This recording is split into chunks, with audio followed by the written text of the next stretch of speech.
All right. Welcome everybody to a very different, a very different version of the show. Got some background noise on a mic there. If you guys have any background noise, please mute yourselves for a moment. All right. Yeah. No. Actually, I was going to join over on Brandon Trueblood's show today, and for whatever reason, he had ended his stream early. So I decided, well, we're out on the road doing what I do when I'm not at home doing streams with you guys. So figured we'd jump into it. So we do have a full panel here, it looks like. And let me switch it over so you guys can see. We've got Dr. What? Dr. Dick Von Dunging. Got Dynaside 13, and of course, MGTOW Outlaw. How are you guys doing today? Oh, man. I'm great. I'm hauling shit through the sticks. I'm just bored. Yeah. I'm actually about to dump at the treatment plant. So I'm going to have to put you guys on mute and bail for a little bit until I'm done, and then I'll jump back in. That's kind of where I'm at, man. I'll be in and out of the vehicle throughout the day, but every topic is up for discussion today, as long as it's within the confines of something that won't get us banned. If you understand what I'm saying there. Speaking of which, speaking of which, Outlaw, you had a stream last night talking about some YouTube shenanigans, and I was curious if you finally got your 500 back, or if they're still fucking with you. Yeah, they're still messing around. I'm still sitting around. Hold on, let me go over there real quick and see. 497. So, like we discussed last night, we got in a pretty heated discussion. Some of the guys on the panel were talking about some different things, but we managed to get to 506. And then when I got up that next morning, they had taken literally 10 subscribers off of the top of it, like a tax cut. You know, it was crazy. Yeah, YouTube must be pulling shenanigans around, certain spots or certain levels that people reach on this platform. It's all I can figure now. Maybe they are, maybe they're not, but I think that's kind of strange that 10 subscribers just disappeared like vapor. Yeah, well, and it's definitely not just you, and I know a lot of other people were mentioning that last night as well. I was up to 2,024 subscribers just the other day, and now I'm already back down to 2018. So they definitely are taking numbers consistently. Wait, I thought it was 2023. It might have been at one point, but it was 20. Well, it is 2020. You asshole. That joke went over your guys' heads. Sorry. I caught it. I just caught it a minute too late. Whatever, balaclava man. Yeah. So Jackal, what's going on with you, man? Anything new?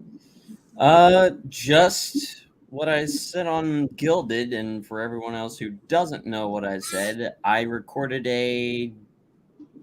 just combat footage for the background for the newest bullshit report. Haven't recorded any talking points because I haven't finished writing the script yet, but I think I'm going to level off on the current woke issues. I'm going to level off on those a little bit and focus more on trashing the dumb women, since I usually submit the bullshit reports on Thought Thursdays. So why not focus on bashing the thoughts then? It makes sense. That's what's going to be the focus for tomorrow. And I think I may have found a little setting on DaVinci Resolve that may just fix my problem of not being able to post any more bullshit reports on Odyssey where the rest of them are. There is a setting on there that allows you to set the bit rate.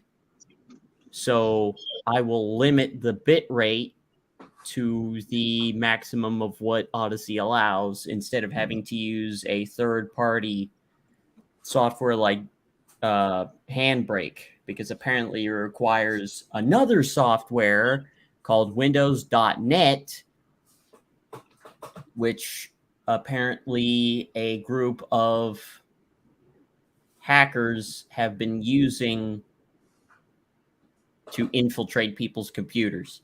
How they managed to get a hold of that, it's not a server or anything, but basically it's like a call sign or something for the internet. Yeah. People download it from Windows thinking that they're getting the legit software, and all they're getting is a back door into their computer opened. That's not good. I'm not doing that on this computer. I spent way too much on this computer to take chances. Yeah, I've seen your computer. That's way too much money to be having that kind of problem. Looks like we've also got Polska Bob here, so we'll let him join. How's it going, Polska? Hey guys, I'm out on delivery, so I'll stream some road porn for you. Sounds good, man. As long as you're not getting any road head, we'll be fine. Just want to let you guys know, yes, in fact, it does work now. I see Shadow Hunter here for $2. Congrats on monetization, you Cougar Hunter, so thank you so much for that. Got D-Man here, $5. He just comes in, drops it, and leaves. Like, all right, that'll work, man. Thank you so much. That's what D-Man does. Hell yeah. And then we've got Sean St. George here as well for $1.99, and we can super chat you now. Yeah, I just found that out. I saw colors. I'm like, what is this? So yeah, you guys are awesome. Thank you for the donations today. He's making money now. Woo! Right. We've also got Alex Patino here. Congrats on monetization. Here's for a round, good sir. Thank you so much. Appreciate it. 762. Nice. How the fuck did you get monetized? Well, Polska, there's a long story behind this, and I think I've told it a few times. I was monetized back in like 2010 when I got my first 1,000 subscribers, and I ended up eventually partnering with Maker Studios. They got bought out by Disney, so I was getting a paycheck from Disney for a couple of years. They're like $200 a month or something like that. And then I stopped doing videos, disappeared, and I lost my monetization. And they stopped doing the YouTube partner policy or whatever it is with independent studios. So anyway, been there before, and we're already at the 1,000 subscriber mark when I rebranded for this channel. So we got an extra 1,000 in the last year, which is fucking awesome. But basically it came down to numbers, and we had to get to 4,000 view hours in under a year, and just managed to pull it off. So it all worked out. Wait, so you have to give 4,000 watch hours in under a year, or it's not like cumulative over the course of the channel? It's like once you hit 4,000 watch hours? No. It's got to be within the year. It's got to be 4,000 watch hours. So I've been tracking that very carefully, which I've deciphered their algorithm. And that's, I was going to do 2 streams a week. I would have actually been monetized probably by the first of the year. But I've got so much other shit going on right now, man. I decided to just do the 1 stream a year and see how it went. Or 1 stream a week, excuse me. It's interesting to know. Thank you for that. I did not know that. Keep a when you do your streams, keep a count. If you go over like to your YouTube studio, you'll be able to see the number of watch hours people have watched your show. So after you do a stream, wait until I'd say 3 days later, and then check back on hours watched, and you'll kind of be able to track how long until you can get monetized as well. Oh, okay, just check your analytics and shit. Yes, sir. Yeah. Well, I've only been able to check that yesterday, seeing as I was in fucking YouTube jail for a week. How'd you end up in YouTube jail? Community guidelines strike, whatever the fuck that means. Oh, that's your first time, huh? That's actually my 3rd strike. Gotcha. I had 2 at the end of the year last year, but those the 90 days went up on them, so I got wiped back down to none, and then they hit me last week for one of my last calls that I did, which of course I played some music on it, and normally they just copyright claim it, and that's fine. I have no problem with that.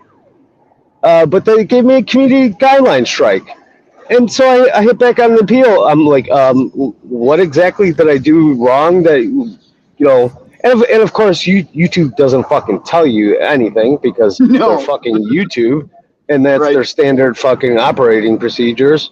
And they just tell you say, like it's an edict and just expect Yeah. you to roll over and not question it and just take it like a bitch.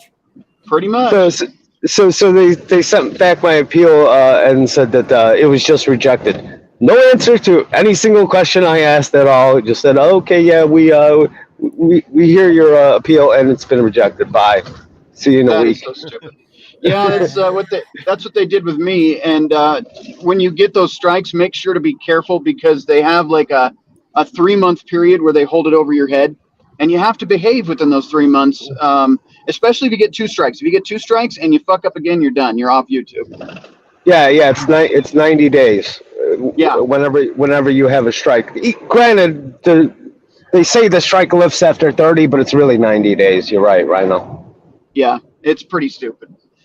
Well, hopefully you don't get any more strikes. Lord knows I've had my fair share. And I'm sure now that I'm monetized, they're going to be looking for any reason to give me a strike.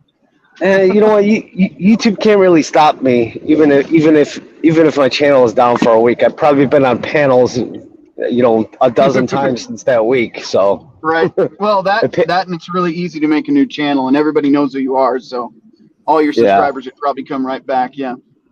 Oh yeah. But like I said, I don't even have to stream. Like I said, I got you guys. That's what being a master wrench is all about, right? Hell yeah. Right. Hell What's yeah. up, Rhino? By the way, a big shout out to the wrenches. Appreciate everything you guys do. Back to what we were talking about, Outlaw, with the YouTube shagnanigans going on. There is something I noticed today. So I just got monetized this morning. Rolled over in bed, looked at my phone, and there I was monetized. So I went and looked at the monetization on my videos, and over half of them are limited. I had to put in manual human reviews on all of them. But here's the strange thing. Some of those videos are more tame. If you look at the alien video we did just a few weeks back, that one's perfectly fine for YouTube. And that one was the one where Billy is doing the Billy Jr. thing. So I have no idea. That stream was hilarious. Yeah, so I have no idea how it works, but YouTube definitely is fucking around a little bit. I don't either. Apparently, they must have certain buzzwords, certain sounds, or I don't know, because they're really anal about music. Yeah. And I know there's a lot of words that they don't like. So, but then again, they change on a dime. So, right. I don't know. YouTube is to be punny right now. YouTube is squirrely.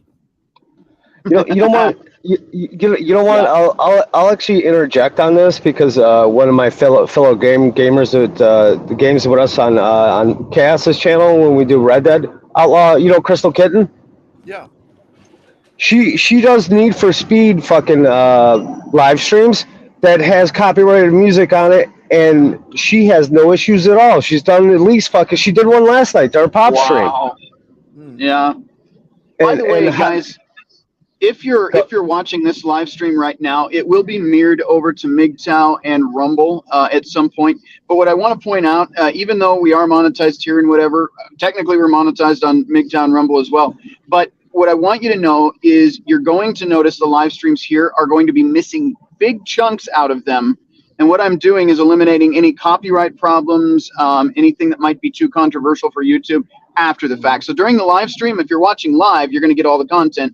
But after the fact, I go and hit it with the chopping block and make sure it's compliant so that we don't get any problems. Yeah. So be sure to watch the. Talking about. Yeah. So be sure to watch the shows. If you want to see the full uncensored shows, I'd tell you right now, between MGTOW and Rumble are your best bet. If you're watching after the fact, to go check them out over there. Yeah. And Crusader, welcome, by the way. You've been sitting there for a minute. Yeah, hi, Nate. Yeah. What's going on? Actually, Polska's not too far from your area, but got a little delayed in traffic heading back home. Okay. You're in the Chicagoland area? Yep. All good, man. Oh yeah, I got delayed. Project. They told me they were supposed to be ready for me on Monday. I'm like, all right, I'll give you till Wednesday afternoon. And I went down to go look at it, and they're like, "Oh, we're not ready." I'm like, "Yeah, and you told me Monday." I know Well, you got exactly I'm what like, you're "No." talking about. My dad I'm like, "No." does similar shit, and that's what he had done yesterday.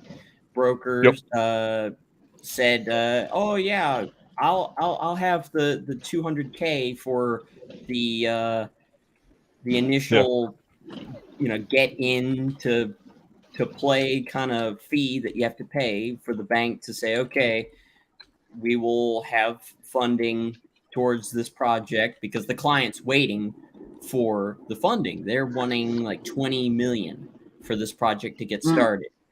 And this, I guess you could call him like an investor, but basically this guy's got to pay the initial fee to the bank. Mm-hmm. And it's basically like insurance in case things go south. Yeah. 200K is what's required. Yeah. Well, He was supposed to have it sent in last night.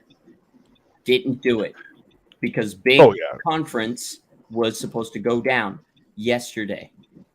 Got a call from the client saying, the bank has called me and said that they haven't received payment yet, so I'm not getting my 20 mil yet either.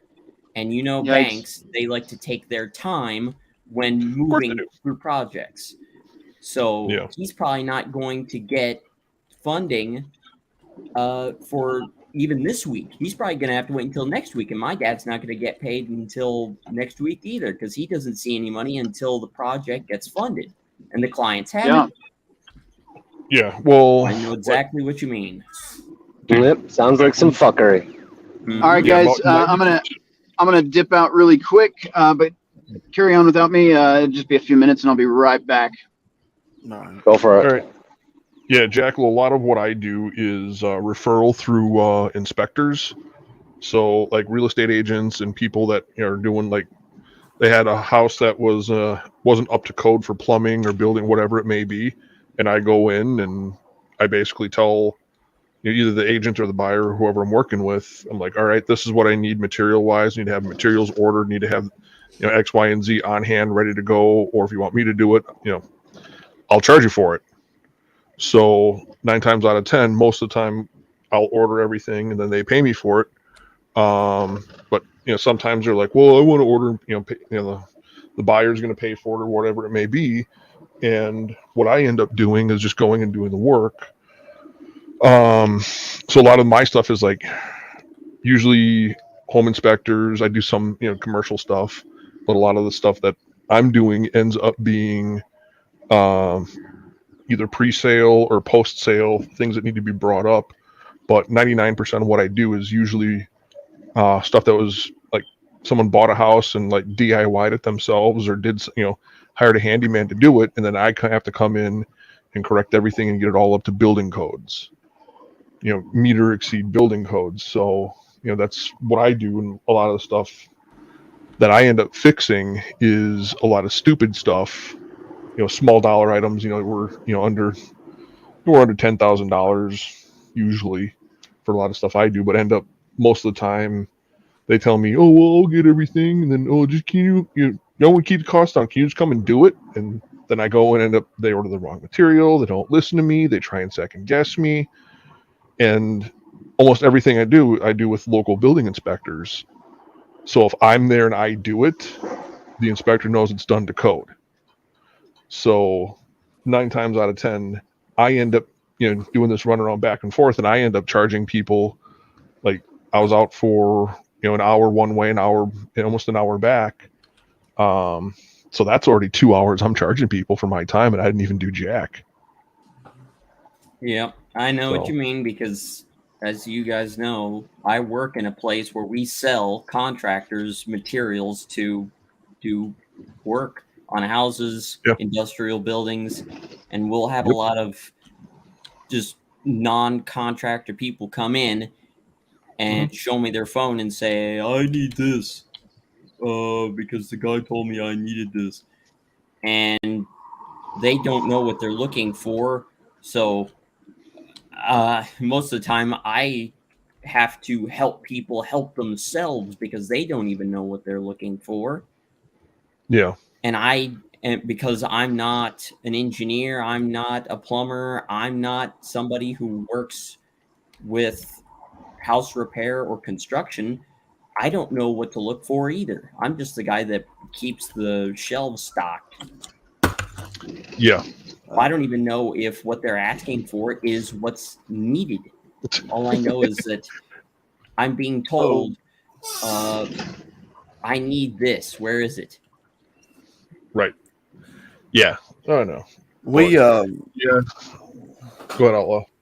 no, I was just going to say we run into this exact problem in the cabinet industry.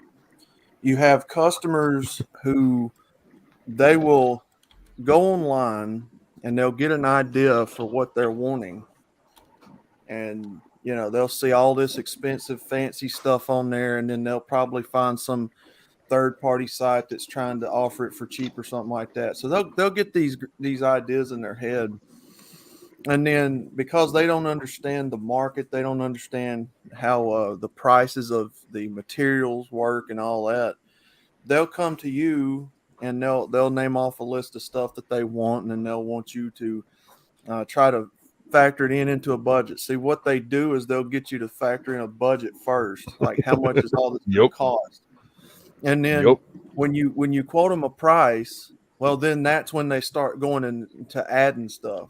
Oh, can you do this for me? Can you go over there? Guys, I'll be right back. I gotta make a stop. All right, Paul. And so to a degree, they try to play, folks like Nate and me and anybody that's in this type of industry all the time. I see it all the time. So do I. Oh shit, that's right.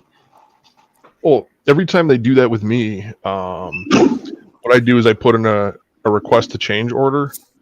Yeah. And every time, and I put in that request to change order, I always put in a purchase modification, like, all right, you understand doing this, we're going to add an additional, X amount, or ballpark in addition to it. And then they get all pissed off. Well, I thought we originally agreed. I'm like, we originally agreed this is the work, this is what was going to be done, this is where we were at. Now you are asking for additions to that. Extra work, extra time, extra materials.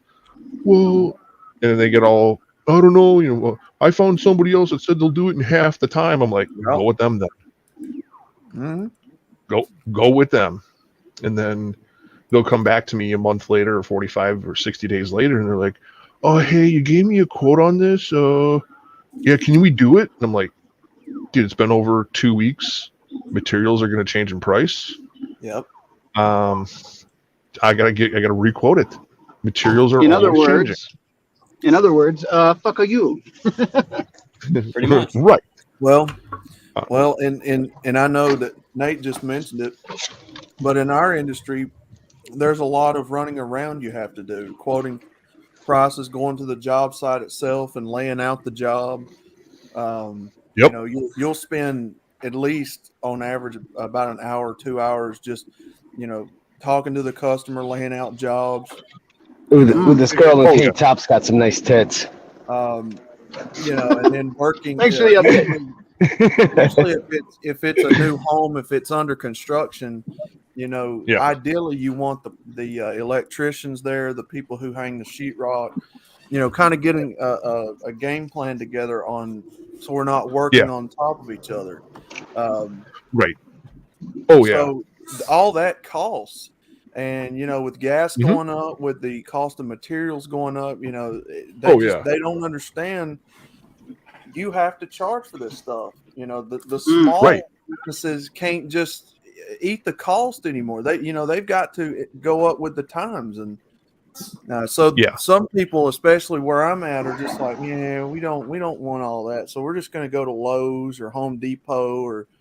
Good luck. We'd rather pay for factory junk that'll tear up in a certain amount of time anyway. And why is it tearing up? Gee, I wonder. Yeah, you get what you pay for. That's for sure, especially in this day and age. Yeah. Well, that's why I said like 90% of what I do ends up being done at the request of inspectors. So when you're selling, let's say a home was built in let's say 1980, 80 to 83, it needs certain things to be brought up to code in order to be sold. Let's say they've replaced their own water heater, they've done all these little things themselves, and they had a home inspection done. The home inspector will reach out to me and say, hey, here's a guy, this is what it needs, go over it, look at it, let me know. Then I'll go over, I'll look at it, I'll let the inspector know, let the buyer know, like, hey, this is what it needs. You can tell the inspector, hey, you're right on some of the codes, but some of the things you're wrong on. This is where your mistake was made. This is what it will cost to do it, and lay everything out. And then they're like, oh, well, we're going to have, drywall fixed first. I'm like, you need to replace, some of the drains aren't to code. Some of the water lines aren't to code. You've mixed metals and stuff inside of a wall. Don't drywall it and lock up the entire wall. I need to get in there and fix a leak. Well, just figure out and make it work. I'm like, no. Like, we can do it, but I'm like, you're gonna pay. Yeah, I can make it work, but it's going to cost you more. Oh, exactly. And I one real estate agent trying to pull a fast one on me like that, and she had a drywaller that she knew come in and rock over everything I needed to access. And I'm like, all right, fine. So what I did is I went and cut out everything to make my life easy. Yeah. And you wouldn't believe how pissed off she was about that. I'm like, look, I told you not to do this. Yeah. And she's like, well, the inspector said you're the only one he knew of in the area that had time to do it. And I'm like, yeah, I am. Like, find somebody else that'll do it. And she's like, I can't. I'm like, then you pay me what I charge. I'm the only one who can do it for you now. Yep. I'm the only one that'll get it up to code. I can do it. I tell the inspector I did it, I repaired it. They won't even come and look at it. I'm to the point with some building inspectors that I'm like, all right, I came in and fixed the issue. They're like, all right, dude, you fixed it. I know your work. I know who you are. I know you're good. Go ahead and seal it up. I didn't have the camera on at the time, but that was an interesting parking job. There was just an abandoned old Dodge Ram sitting in the median of one of these downtown streets here, just right up on the grass, nobody in it. Yeah, nice. I've seen stuff like that, but you know what? I think I'm actually going to go on a walk. So, Rhino or somebody, if you want to post the Streamlabs, the StreamYard link in the chat, I'll go back in on my phone, and I'll be going on a walk because apparently I need to warm up before Nate sends my new workout regimen. I haven't done that yet today. Rhino, is the link not pinned?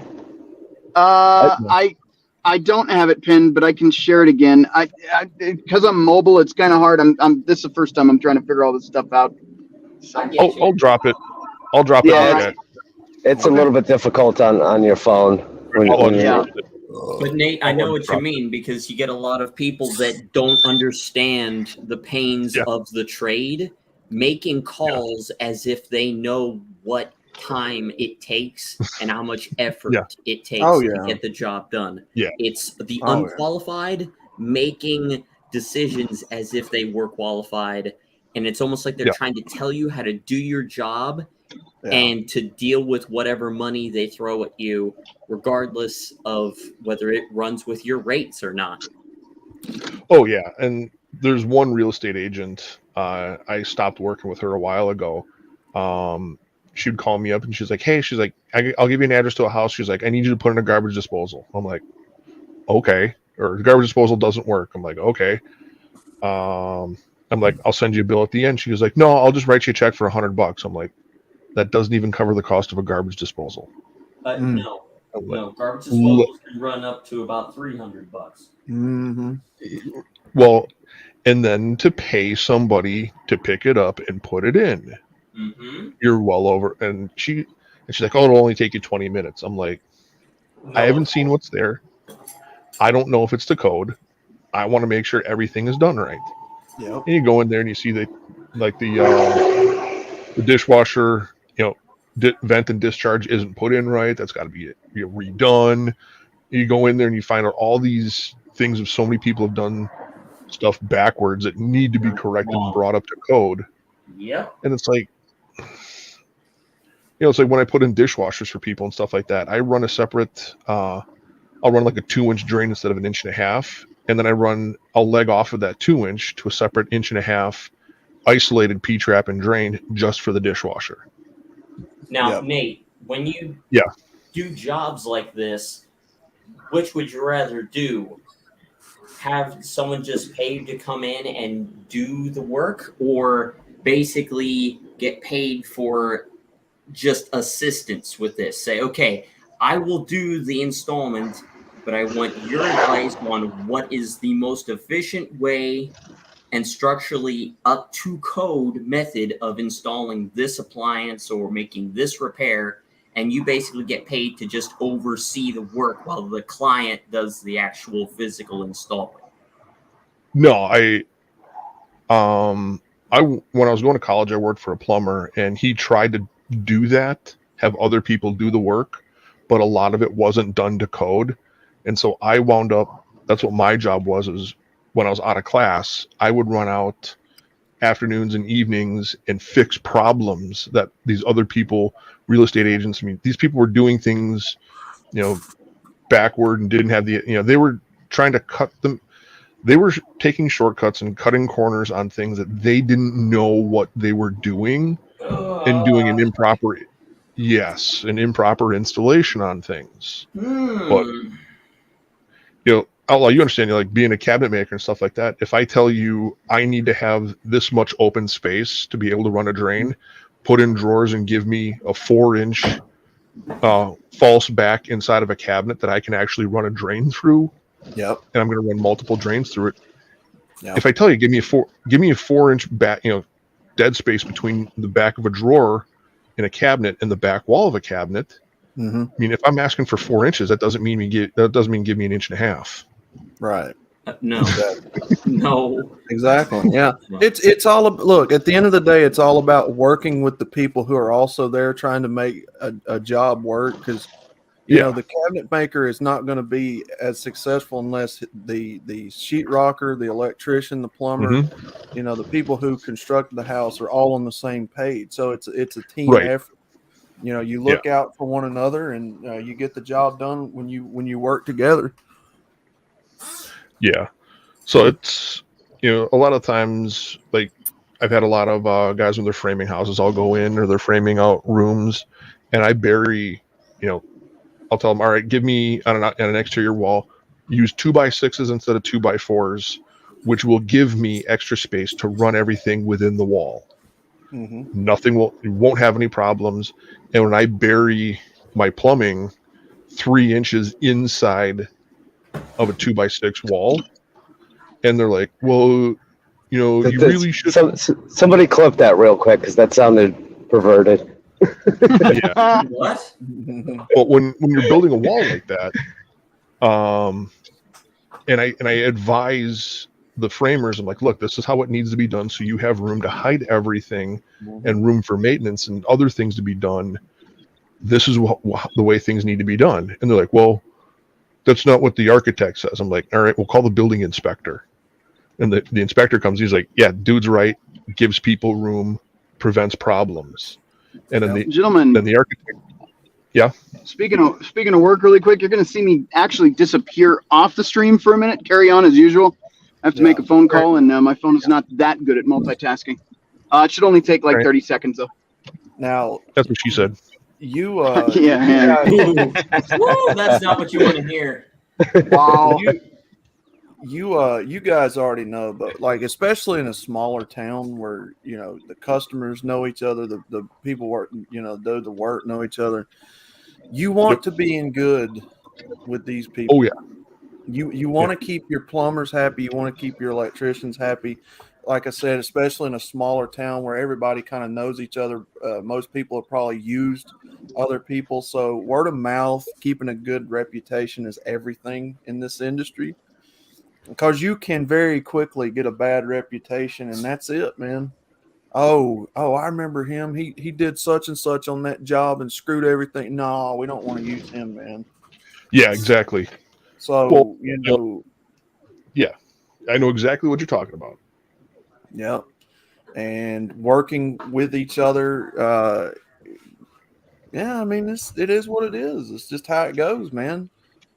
You want to keep on good terms with people because you might use them down the road on other jobs, and they might help you. You might help them. So, Yeah, exactly. And I've worked my butt off. I spent a lot of years, like I said, I worked for a plumber while I was going to college, and prior to that, and I got to the point where, Outlaw, if you had a plumber that worked with and was on a first name basis and had a personal contact with your building inspector, and your plumber said, "Trust me, you do it this way. I'll call this inspector and he will rubber stamp everything we do." Are you going to trust that plumber? yeah. Are you going to question him? Yeah. But I've worked with so many, sheetrock guys. I've worked with cabinet guys and stuff like that, and finished carpenter. All right, guys, I'm gonna jump off PC, and you will see me try to jump into the backstage again, but I'll be on my phone. Right. All right, Jackal, switching to mobile command. Yep. Right. But yeah, there's a lot of things like that, and if you have a building inspector roll in and chat with a plumber on site that's like an old buddy of his, are you going to question the dude? No. Nope. Right. Yeah. So as I said, a lot of the stuff I end up working with. You guys did not see me run that red light. That was not on stream. No, I didn't see that at all. Polska Bob's breaking the law again, man. Right. Breaking the law. Oh, Polska, while you're here, a conversation came up a week or two ago when we were talking about interesting locations and fun places to go. You are about the closest one I'm aware of to Resurrection Cemetery. You know what? If you actually check my channel, I have like a 40-minute delivery video where I go on delivery and I actually stop by Resurrection Cemetery because my good friend Patrick is buried there, actually. Yeah, I watched one where you're over by the mausoleum walls. Is that Resurrection Cemetery? That is Resurrection Cemetery. Yes, it is. All right. I drive by there like daily, actually. Well, I was telling Mando and Rhino about Resurrection Mary. Have you ever seen her? Have you ever talked? No, I've never seen her, but the story behind her is that she only comes out at night, and I'm always there during the day. But if you do drive by, actually right down the street from there, probably about a mile down, it's on Archer Road, and Archer Road's like a major angle street that kind of goes pretty much almost through the entire state. And right down the street from the cemetery is supposedly, this is the story of how she died. We're talking back in the Prohibition days, Al Capone days. Down the road on Archer, there's a town called Willow Springs. Okay, I delivered there quite a bit, and there used to be a speakeasy there. In fact, that bar is still even there to this day. In fact, I had some drinks there with buddies maybe about a year ago, and there's a whole bunch of caves and shit, or like underground tunnels for all the gangsters to sneak out when they used to raid everything. And supposedly she was there the one night, and she was walking back, towards the cemetery, so heading back into the city, and that's when she died. And usually that's what all the stories they say upon her are right along Archer Road there, in between that speakeasy and the cemetery. Yeah, I actually saw her in the afternoon. Can you guys hear me? Yeah, we can hear you, Jackal. Yeah, it was probably like 3:30 to like 5:30, like late afternoon, early evening. I saw her actually walking down the side of the road, just out of and the weird thing is it's right out of the corner of your eye. Like you don't see her down the road. It's like all of a sudden you're driving, and then all of a sudden, like just out of the passenger window, you just like blow right past like someone walking on the side of the road. It's the weirdest feeling in the world. What was she wearing? She was wearing a like a navy blue dress. Her hair was curled. I mean, you could just see a woman in like a navy blue with like a white polka dot dress. She was walking on the side gravel side of the road. Okay. I mean, it's like the weirdest sensation in the world. Yeah, I could imagine the amount of cringe that would creep up on you at that moment. Oh yeah, because like you're driving down the road and literally like you don't see her down the road, and all of a sudden right through your passenger window you zip right past her and you look in the rear view and there's nobody there. Oh, Yeah, she wouldn't pop up in the mirror at all. Are we talking about ghost stories now? Yeah, well, it's Resurrection Mary. It's kind of a ghost story, urban legend of Resurrection Cemetery in the Chicagoland area. Oh, Yeah, yeah. it's very famous actually. A lot of people know about it. Yeah. Hmm. But yeah, I remember we were talking about it one night with Mando, and I'm like, we should ask Polska if he could go do a cruise buyout in that area if he's ever in the neighborhood. Like I said, I've already done a video of it, and in fact, my camera did some weird shit when I actually stopped in the cemetery and visited my buddy's grave. My camera like flipped upside down, and the guys were saying the guys were saying in my comments that when I stopped to visit them, there was residual fucking other sounds going on in the background. You were getting audio glitches? Yeah, like I caught some paranormal activity on fucking camera. Wow. Well, they speak, Awesome. those things, they usually manifest themselves through some form of electromagnetism. So if you're getting audio glitches, like static and stuff like that, that's overriding your audio, that's usually what they would consider some form of EVP, but I've never done that stuff. I'm no expert. I'm just telling you what I've heard. So I don't know. Maybe your buddy was saying. That's what people in the comments are saying is like that maybe he was reaching out to me or something. But the weird thing is, like right after that moment when I got back in the vehicle and mounted my camera, the rest of like the 20 minutes I filmed was all upside down.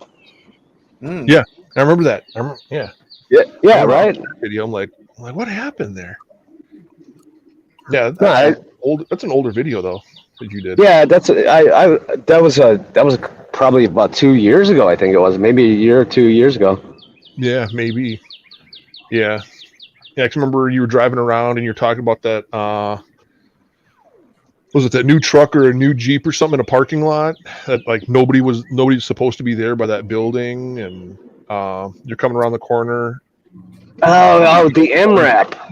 Yeah, so right down the street from the cemetery is a police station for a suburb called Justice, and they have a fucking MRAP, Rhino. You know what an MRAP is? Yeah. That's crazy. It's parked right behind it, and it's all in black. Like, and I'm like, what the fuck does this town need a goddamn MRAP for? And then I've done some deliveries in that town, and everybody in the apartment names, their last names are all Mohammed, and I'm like, oh, that's why they have an MRAP. That answers the question. Yeah. I found a bunny. Nice. He's just hanging out. Are you on buddy. camera, Jackal, or I can't tell? I'm minimized right now. He is on camera. I've got He's walking around. We're all broadcasting road porn here. Yeah. Well, you guys are doing this in a vehicle. I'm doing it the old-fashioned way. I'm legging it. Yes, wearing black again in the summer heat. You know, this actually might be something cool to start doing on these streams, because there's channels devoted to these creepy true horror stories. That's compiled into several like stories in one sitting. Maybe we need to start doing that. Either playing them or... Actually, Ike is going to be doing a paranormal thing, actually, and he's got St. George going to be producing it for him too, helping him out with it. Okay. Well, I was thinking about now that Rhino's now been monetized, what about setting up like a monthly schedule, like the first Friday of every month, going over like urban legends, ghost stories, like things of from different people in dragonflies. different regions, Yeah. and then the second Friday going over some other kind of, whether it be current events or what's happened in the past 2 weeks or something like that, and just kind of break it down so that way every week you have something else, but you always stick to kind of like a form. Right. Like you can go over. Second week would be like current event, like what's happened in the past 2 weeks, the beginning of the month. Has everybody checked their bingo card for crazy and weird events that's happened? Just to kind of bingo. You'll learn, Jackal. But going along those lines, so you have kind of a semi consistent structure, so that way you can kind of see what attracts the most views from people. Like, let's say first week is urban legends and ghost stories, second week is current events, third week would be different oddities and things we find online that can draw people in.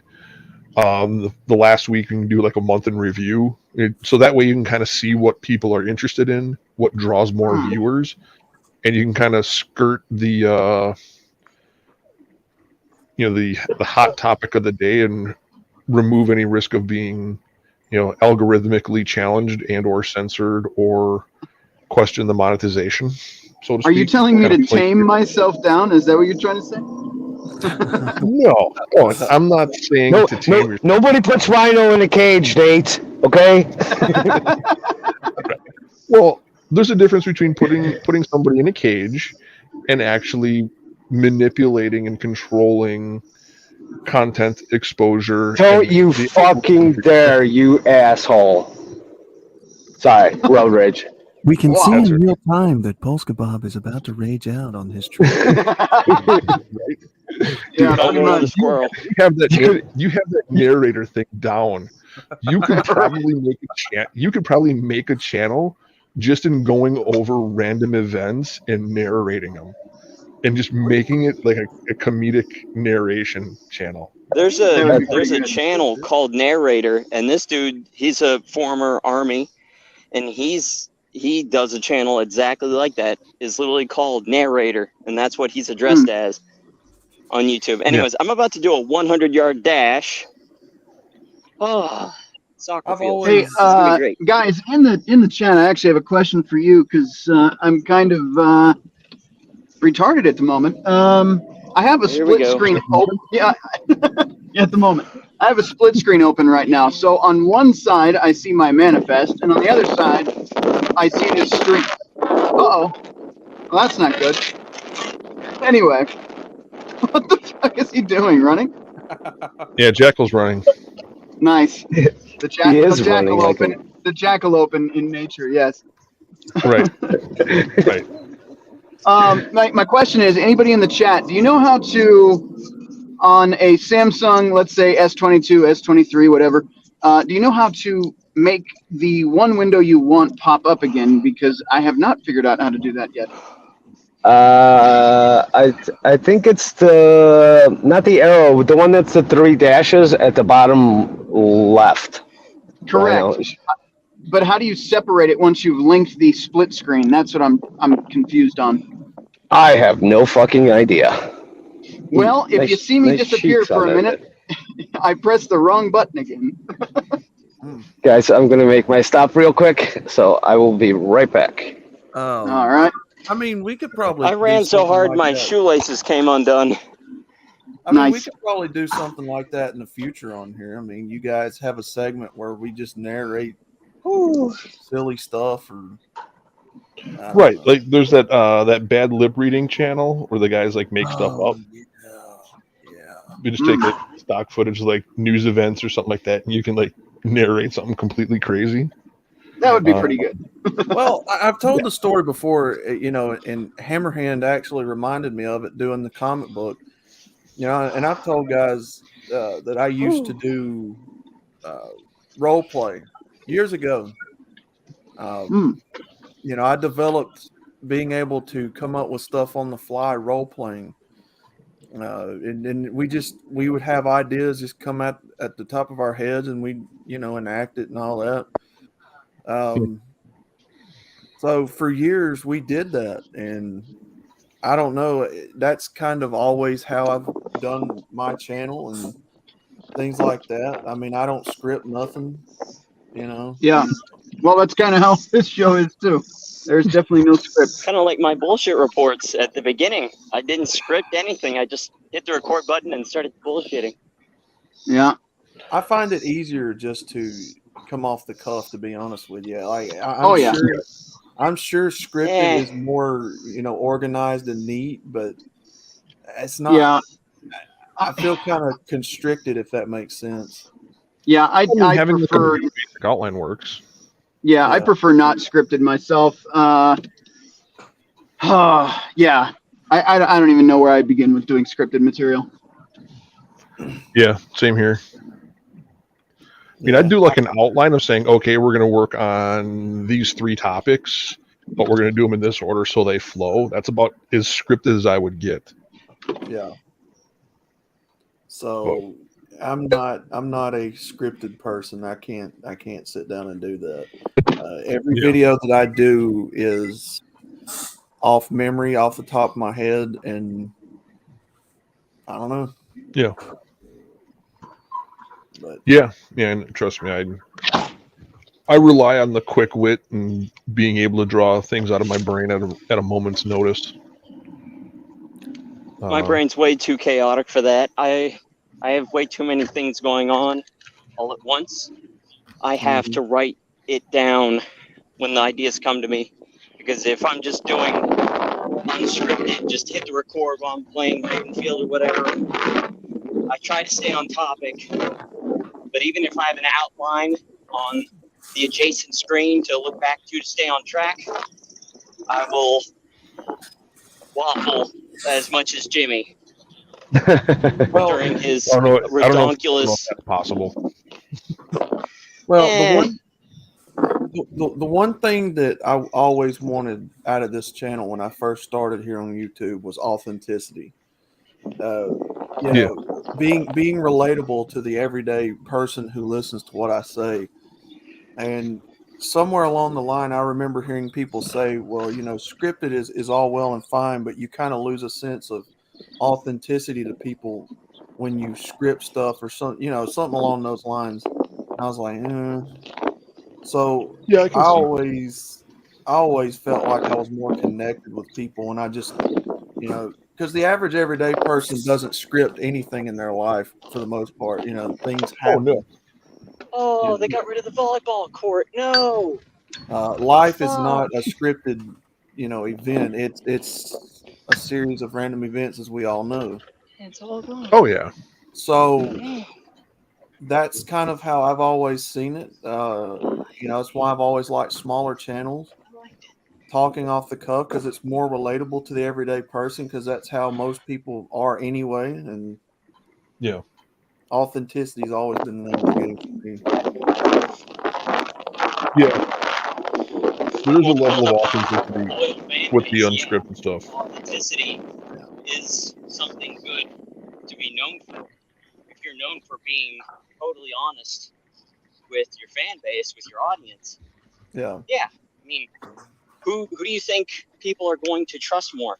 Somebody who is willing to do anything to get more clicks, to get whatever they want that equals more revenue, or a content creator that is honest with you, really cares about other people, and is willing to sit down and talk instead of just immediately jump to name calling and more childish behavior. Right. Yeah. Right. Yeah, I agree. I mean, there's a level of intrigue and interest. So you're actually getting an authentic response from people. It's definitely a good thing, I would think. You know what? I would have to say, yeah, for the most part, yes. But you do want to have something that you're kind of talking about or something like that. Like later on tonight, Ike and I will be playing Sharks or doing whatever. We're just going to be doing, playing the game, but after the course of it, we'll open it up and anything goes at that point. Just let things fly, right? Yeah. And Is now, Canada still burning? Yeah, I believe so. Okay, because there's my valley right there, and it is cloudy as shit. Oh yeah. Yeah, I can fucking see it. well, it's like D-Man says here in the chats, an outline makes sense. Word for word script, not so much. Yeah, I mean, if you have some sort of a semblance, right? I mean, I don't just go into these videos completely non-cocked. Let's see what I did there. Yeah, But right. yeah, you do want to a degree have subject matter and Well, yeah, you should have a topic in mind, at least a few articles Go, or something like that. asshole! Jesus. God, I don't have a horn in this fucking thing, and this is a short ass light. Fuck you, you What? fucking motherfucker. Sorry about that, guys. Wait, the horn in your car isn't functional? The horn in my commercial van is not working. No. Nice. You need to fix that. Only the best. Only the best. That or get a megaphone and attach it to the outside of your vehicle so when you do yell, people can hear it. Look at this. We're here See in the that? suburbs of China. Yeah. I have one. Yeah. I would suggest using it because I know exactly what you're talking about. Sometimes I only have to drive about maybe 10, 15 minutes to wherever I need to work, wherever they station me. And oh my Lord, just that short commute, I will come across as many idiots that probably aren't qualified to drive as many minutes as I'm on the road. You know what? Funny enough, Jacko. Last night, Big Angry Phil had a stream on, and he was talking about bad drivers in LA and stuff like that. And the one thing I come across that I cannot fucking stand, which I run into on a daily basis here in Chicago, is fucking people who drive with no sense of urgency. They're just fucking lollygagging. They're on a Sunday joyride. Yeah, right. Around like they're on a Sunday joyride. Yeah, like this fucking asshole on the right here who didn't go on the light. He probably cost 3 people behind him another 10 minutes because he didn't fucking go. Yeah. What I'll do is when the light turns, I will start counting 1 1,000, 2 1,000, 3 1,000 before we start to see brake lights turn off and we start moving.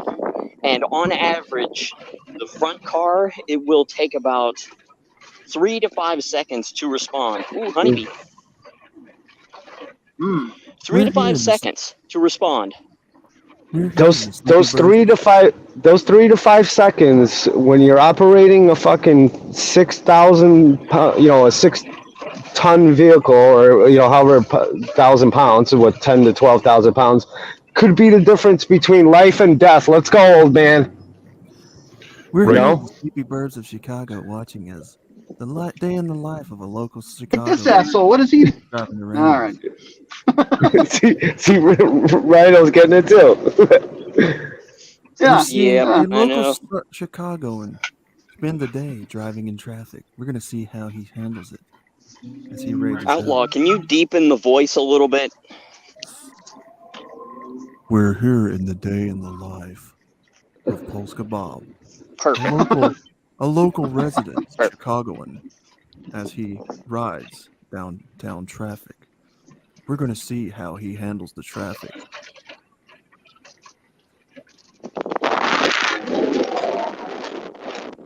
Oh yeah. Better.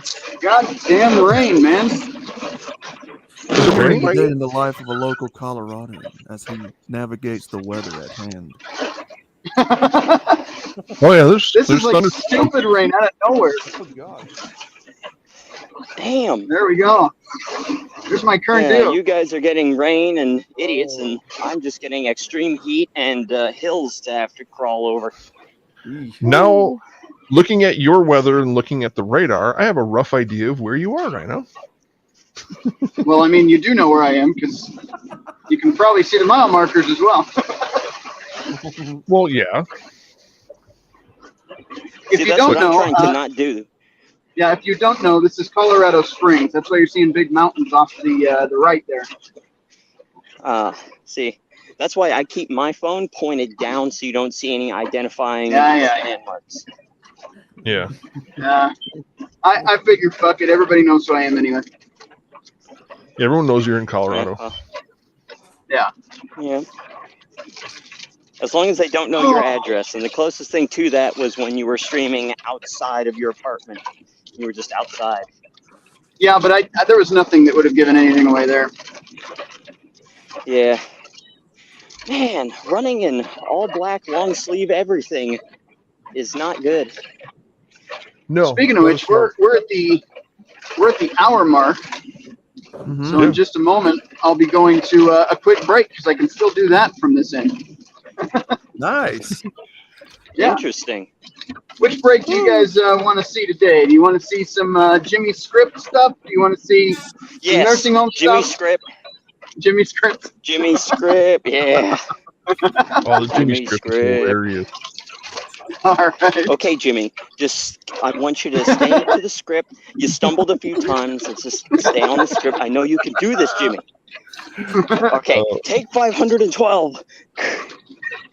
And chat, by the way, those of you watching, if I see a super chat pop up, I'll read it. But I'm obviously, you can see what I'm doing right now, so I won't be reading your chat around it. You're watching as a local Rhino drives his vehicle in Colorado traffic, navigating the weather. How's he going to handle it? We're going to find out as we watch. This is fantastic. Yeah, Brandon Trueblood's They in the shoot chat. fireworks on up here? Oh, is he? Yeah. Oh, man. See, Brandon, the reason we're here today is because you are not. I saw your stream earlier, and I was going to join, and then you ended it. So I was like, well, I'll just do my own stream, and we'll see what happens. So here we are. Well, if we plan this a little better, I can probably be, working from my home office and just randomly talking to you guys, doing this on one computer while working on another. So Hell yeah. we could actually See, coordinate I that. would be doing that, but my room isn't big enough for that. And I only have 2 monitors. I would need 2 more. Yeah. Yeah. Like you need any more monitors. See, I've got Jack, 2 Samsung G5 Odysseys right now. 2 32-inch curved monitors set up on oscillating arm, or whatever they're called, orientating arms or whatever. And I have 2 of my old Dells. They're 2 flat 24-inch monitors that I could set up for the work computer at the same time, but I think that would be a little too much power draw for the one surge protector that I have for that whole room, as well as, one tiny desk that's only 48 inches across. You know what? If this rain could just go ahead and fuck off, that would be great. Oh, nature being nice to us? No. Right. No. You're getting pelted with rain right now. I'm getting baked right now. Well, you chose to be out there in black. Yeah. Yeah. This is what I'm wearing right now. Why is one to wear black out in the summer? Wow. Me. Brilliant. Because it's standard issue color, Nate. This is standard issue color. You're not very gray, man, standing out there in a black suit that everybody can see you in. Just saying. Right? No. In fact, I actually might get mistaken for Aunt Quifa. Right. We want to avoid that. Yeah. I know, but unfortunately, standard issue color is about most of what my clothes are in. Well, actually, no, because I'm getting the Nate. What was the name of that camo? The FTX camo from. I'm trying to think what it's called. God, I don't remember. The ATAX FG. ATAX, yes. ATAX FG, yeah, the FG series camo pattern. I'm gonna get a set of that, so I'll have my, I'm gonna have one wacky set of uniforms, one Waffen SS, Deep Pot, whatever camo uniform, and then modern ATAX FG camo. On that note, why don't we take a quick break? We'll do some Jimmy script reading, and we will see you guys on the other side. Heck yeah, man. Right. All right. Okay, Jimmy, we need you to read it from the script. Are you ready? And take one. This community wouldn't be here without you. And to be honest with you, I probably don't know if I would be here either. I would probably just be lost in the sauce and lost in space, doing whatever the fuck it is I do. Okay, Jimmy, you kind of stumbled a bit on that last one, so let's just stick to the script, okay? And take two. You are the man, the myth, the legend, and the community here, the community in Gilded would not be here without you and Blake. Okay, Jimmy, just like you practiced, read it right from the script and go. And for everything that we've accomplished because of this beautiful bastard right here. Okay. No homo. Got Freddy Krueger over here. We are all here. We are all here tonight. We have our own community set up, and it is because of Terrence Pop and Blake. Okay, seriously, Jimmy, just read the script. That's all you gotta do. Just read the script, Jimmy, okay? Take 125. Again, this kind of debauchery would not be plausible or would ever happen without Redonkulous, because I wouldn't know any of you guys on the stream, anybody in the chats, and I cannot thank Redonkulous.com enough for providing us with the ways to bring on this kind of camaraderie, debauchery, and dumb fuckery, because oh man, we are a bunch of just a bunch of assholes, dumb fucks, and we like to have a good time. And cheers to every single that fucking washing machine already? Okay, Jimmy, seriously, you could do it this time. Take 328. If it wasn't for Pop and Redonkulous.com, we would not have this community here. And it's a beautiful thing. Yeah, no homo or anything like that. Jimmy, I know you could do it this time. Take 597. Go! But again, big shout out to Redonkulous.com. Without them, 521 lives would not still be addicted to their air addiction. This panel probably would not know anyone that existed. Juicy. So, We need to stop stream at some point. So without Redonkulous.com, this entire panel, the entire chats, we never would have, possibly would have never connected and all that good stuff, and we never would have figured out that we have such a good, strong brotherhood along with everybody. So, my final salute. I give up.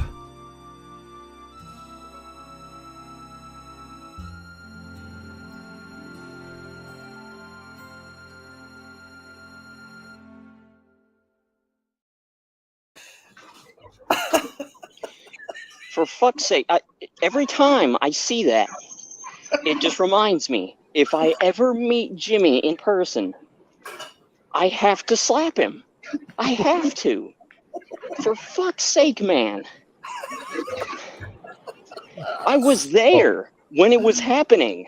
Rhino was there, and I was putting up pictures trying to instill some form of urgency. Put that man on the peach bird dog whiskey and the still house, and you can get a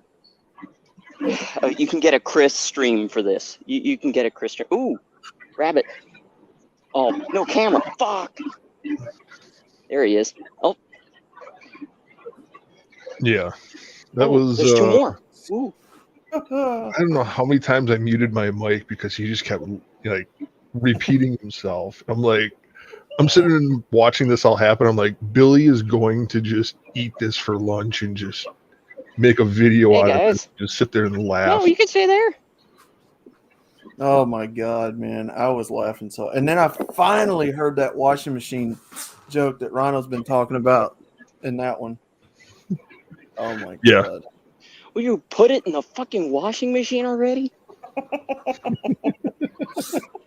That was hilarious. I was hoping somebody was going to yell, just put a sock in it already. Put a bow on it. Do something, please, for the love of God. Oh, man. That's so funny. Oh. Hey, Nate. Night. Yeah. Nate, I'm actually done with my stop, so I'm heading back to the shop. I'll actually be driving right by the cemetery. I'll stop in there. We'll see if we can catch some shit on camera. Yeah. Well, that kind Catch of some shit on camera. That kind of segues into a thought that I've had about the paranormal for a long time. I'm not so much familiar with apparitions and stuff that happen during the daytime. You know, most of the time, What's this asshole doing? You always see them. He's doing your foot. You always see them associated with like more nighttime stuff. Is there? Yeah. Or any? Like, is there any thought behind that? Like, what's the deal there? Really, there isn't. There isn't much. Whoa, They're afraid of the somebody's dark. dead.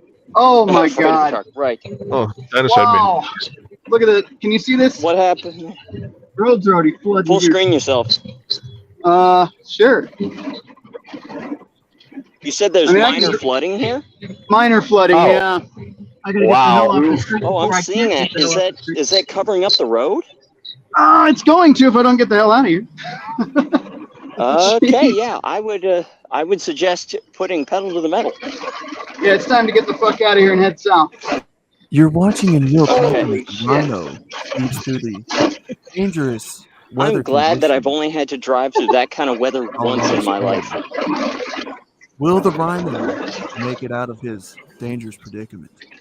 Actually, Rhino, Oh my God. where you're at, Holy the wind is shit. coming out of the north, and the storm is coming out of the west. Shit. Well, I'm heading south.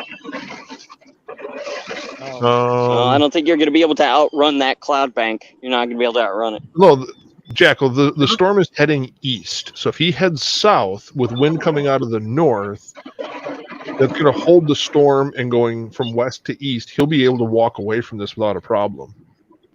I'm hoping. Oh, okay. I didn't hear. Because this sucks. Colorado Springs, when it rains like this, people get stuck in the middle of the street and their car's full of water. So I'm trying to get the hell out of here. Oh. You know what? If it's anything like the storms we get, it'll be gone just as fast as it comes in. Yeah, not before it does damage. If you look at any recent photos from Fort Carson in Colorado Springs, like one of their hail days, where all the cars are just stuck in the middle of the road with hail. Yeah, it's been a crazy year out here. But getting back to my thought here, Yeah. you know, most of the times that you hear about paranormal or things like that, it's always usually associated with nighttime, like a popular stereotype of night. I wonder if there are apparition stories during the day or. Yeah, they do. Yeah. Of course there is. There is no real correlation between apparitions or spiritual activity, or I would say paranormal over spiritual, but paranormal activity happens predominantly at night, but there is plenty that goes on during the day. It's just less overt, I would say. Yeah. It'd be less overt. The only time I've ever seen a full most of body apparition was at night. And that was spooky as fuck. I got the hell out of there. Oh, shit. That was Grand Park is very, very haunted. Don't fuck with Grand Park at dead night, especially around the full moon. Shit will fuck with you back. Well, I've heard that. Where is that? Go ahead, Dino. Oh, about the Grand Park shit? Yeah. Yeah, that was generally. Yeah, it's. Oh, look at this. Looks Jack, like a battle trench. That park is in southeast Wisconsin on the lakefront of Lake Michigan. Mm-hmm. Oh well, I'm far away from that. I like this trench. Nice. Yeah. If I was like if I was like a 10-year-old, that would be a fun place to have like a little action figure war where Jackal's at. Yeah. Well, here's the thing. I would recreate battles from World War I and II, but with leaves and cardboard tanks and airplanes that I would make. I got put on medication for liking that stuff when I was a kid. That's why I drank. I don't drink. I just play video games where I blow shit up. That's fair. Nothing wrong with that. At least they'll never catch you going Walt Disney. I gotta get back to work. I gotta mute. Okay, bro. You'll never catch me going Walt Disney, and not like Jimmy. Never like Jimmy. But is this recent, Crusader?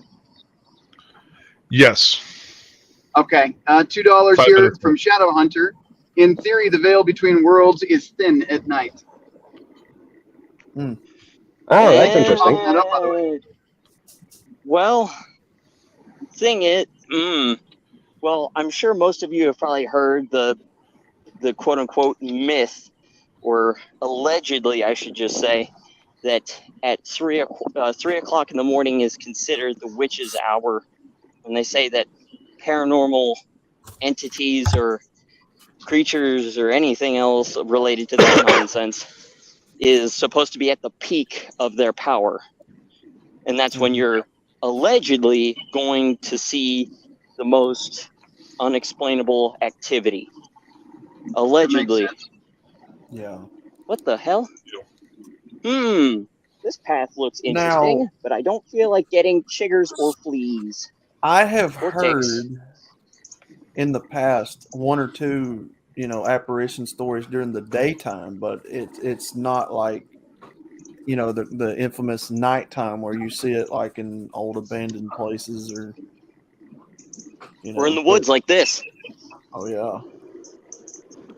But I would be interested to know if there are stories of the daytime seeing apparitions or, orbs. Oh yeah. Mm-hmm. Yeah, it'll happen. I mean, there's plenty. In the right place. There's plenty of experiences where people have gone through stuff during the daytime. I don't know about necessarily seeing apparitions, but even I've got my own story. I lived in a house that was built in like 1903, and we had some weird shit that happened in there. And you'd hear scratching in the walls, and electronics would just turn off randomly and turn back on. But yeah, I never saw anything. It was more just shit was happening. Yeah.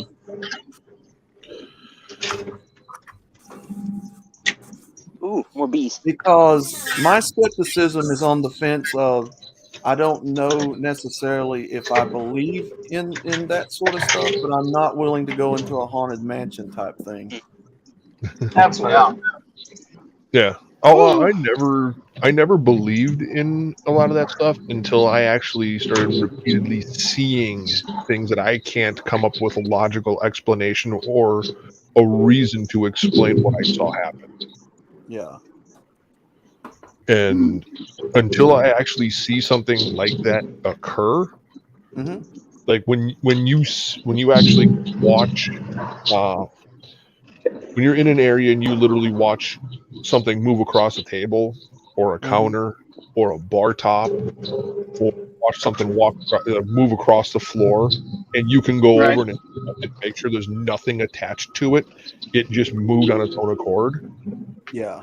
Those are the incidences that have made me kind of question, can they happen? Yeah, I've seen things like that happen. But when like seeing apparitions, seeing things like that, yeah, where Polsk is going, where he's not too far, he's getting closer to, like resurrection. Actually, throw my screen on, actually, because I'm coming up on the cemetery right now. Stand by. Yeah. That breeze feels good. Like where Polsk is coming from, Resurrection Cemetery. I like this time of day where he is at now. It looked just very similar to this daylight, and it's one of those things. Like if you see just to the right of the white line on the road, you wouldn't see anything, but literally out of your passenger window, you would pass and you'd see someone out of the corner of your eye walking down the road. Okay, right past here. This is the Bohemian Cemetery, and then right here is Resurrection Cemetery. So if we're gonna get anything on camera, it's gonna be now. Oh damn! Yeah.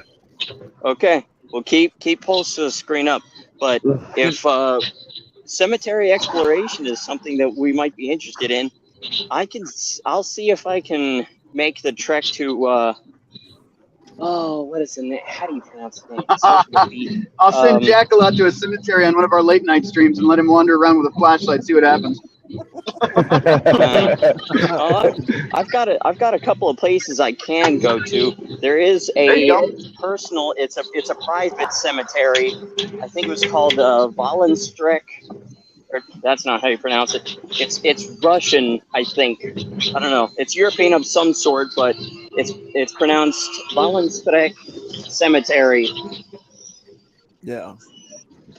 And it's literally out in the middle of the woods. It is not on a map because it's from the earlier than that, probably late 1600s, early 1700s, probably by the state of some of the headstones.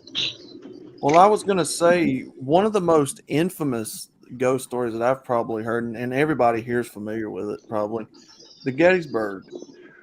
There's said to be. There's said. Those battlefields are famous for being haunted. Right. That's exactly what I was going to say. And at certain times, I think it's at nighttime, you can actually see. I don't know what you'd call it, but you can see like a reenactment in apparition form. Like people walking your fields. Yeah. Whole lines of people, not just one or two, but whole ranks of riflemen. It looks like moving all in unison. Yep, I've seen it. All those men, they die instantaneously. I can't imagine what that's like. You just 1 minute you're standing there amongst your brothers, shoulder to shoulder, advancing, and all of a sudden you're in purgatory. Because if you're here haunting the fields and you didn't go up to the judgment room to meet God to be judged, you're still here, stuck. Yeah. In like an endless loop, like a battle that never seems to end. Fun times. Yeah, sounds great. And the weird stuff is, I have actually seen videos on YouTube of people filming it, and you can see like the apparition of a gun lighting up as if it's firing a shot, and stuff like it's weird, man. Yeah. Jackal, are we getting wind interference from you? Because I'm hearing something that sounds like somebody crunching around. I'm hitting into the wind. I'm heading into the wind, but I'm almost back to the base. So, all right, it'll stop here in a second. I'm gonna stop here momentarily, but I'm just gonna go ahead and mute myself. That'll work. Oh, there he is. Okay. Patrick needs a haircut.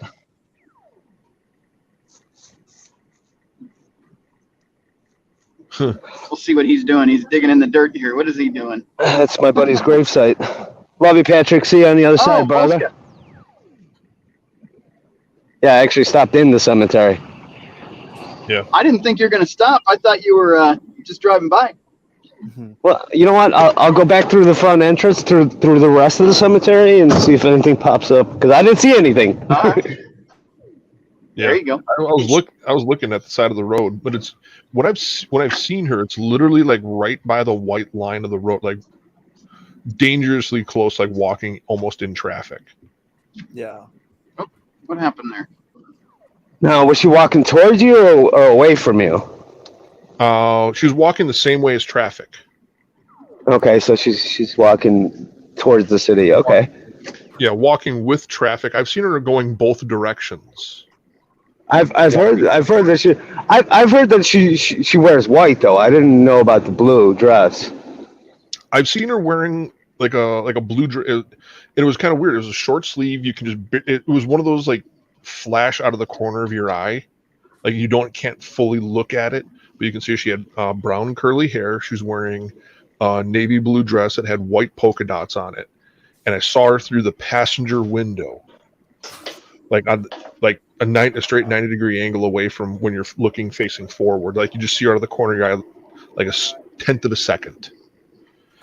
I've seen her going towards town, and then I've seen her going away from town, and going away from town I've seen her wearing white. Okay. Wow.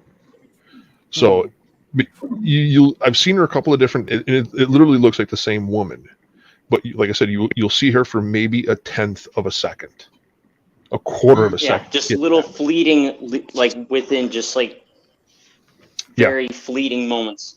Now, for any truckers in here, have you heard of a warning given to you by older truckers, and I mean like long distance trucking jobs, of the black dog syndrome or something whenever you're on a really, really long route? Yes, I have. Yep. Yeah. There was a movie made about kind of stuff. So what is that? I'm not familiar with that. Outlaw, if you want to tell them, you go right ahead. All right. There was a movie made about this phenomenon with Patrick Swayze and Randy Travis and Meatloaf back in the late 1990s. Basically, when a truck driver has been on the road for so long a time without any sleep, I guess, and Nate, you can jump in and correct me if I'm wrong. You start to hallucinate. Oh. Yeah. Start to see things.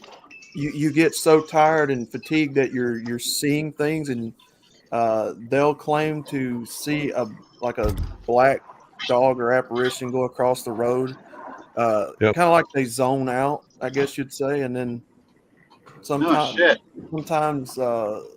they may strike pedestrians or they'll swerve to avoid it, and they'll hit either they'll run their truck into a telephone pole, or they'll hit oncoming traffic trying to avoid the dog. I did not run that yellow light. Nope. Did not. I'm curious. I'm curious if Brandon has ever experienced anything like that with as much as he's on the road. I wonder. Yeah. I just brought it up because I like to listen to creepypastas and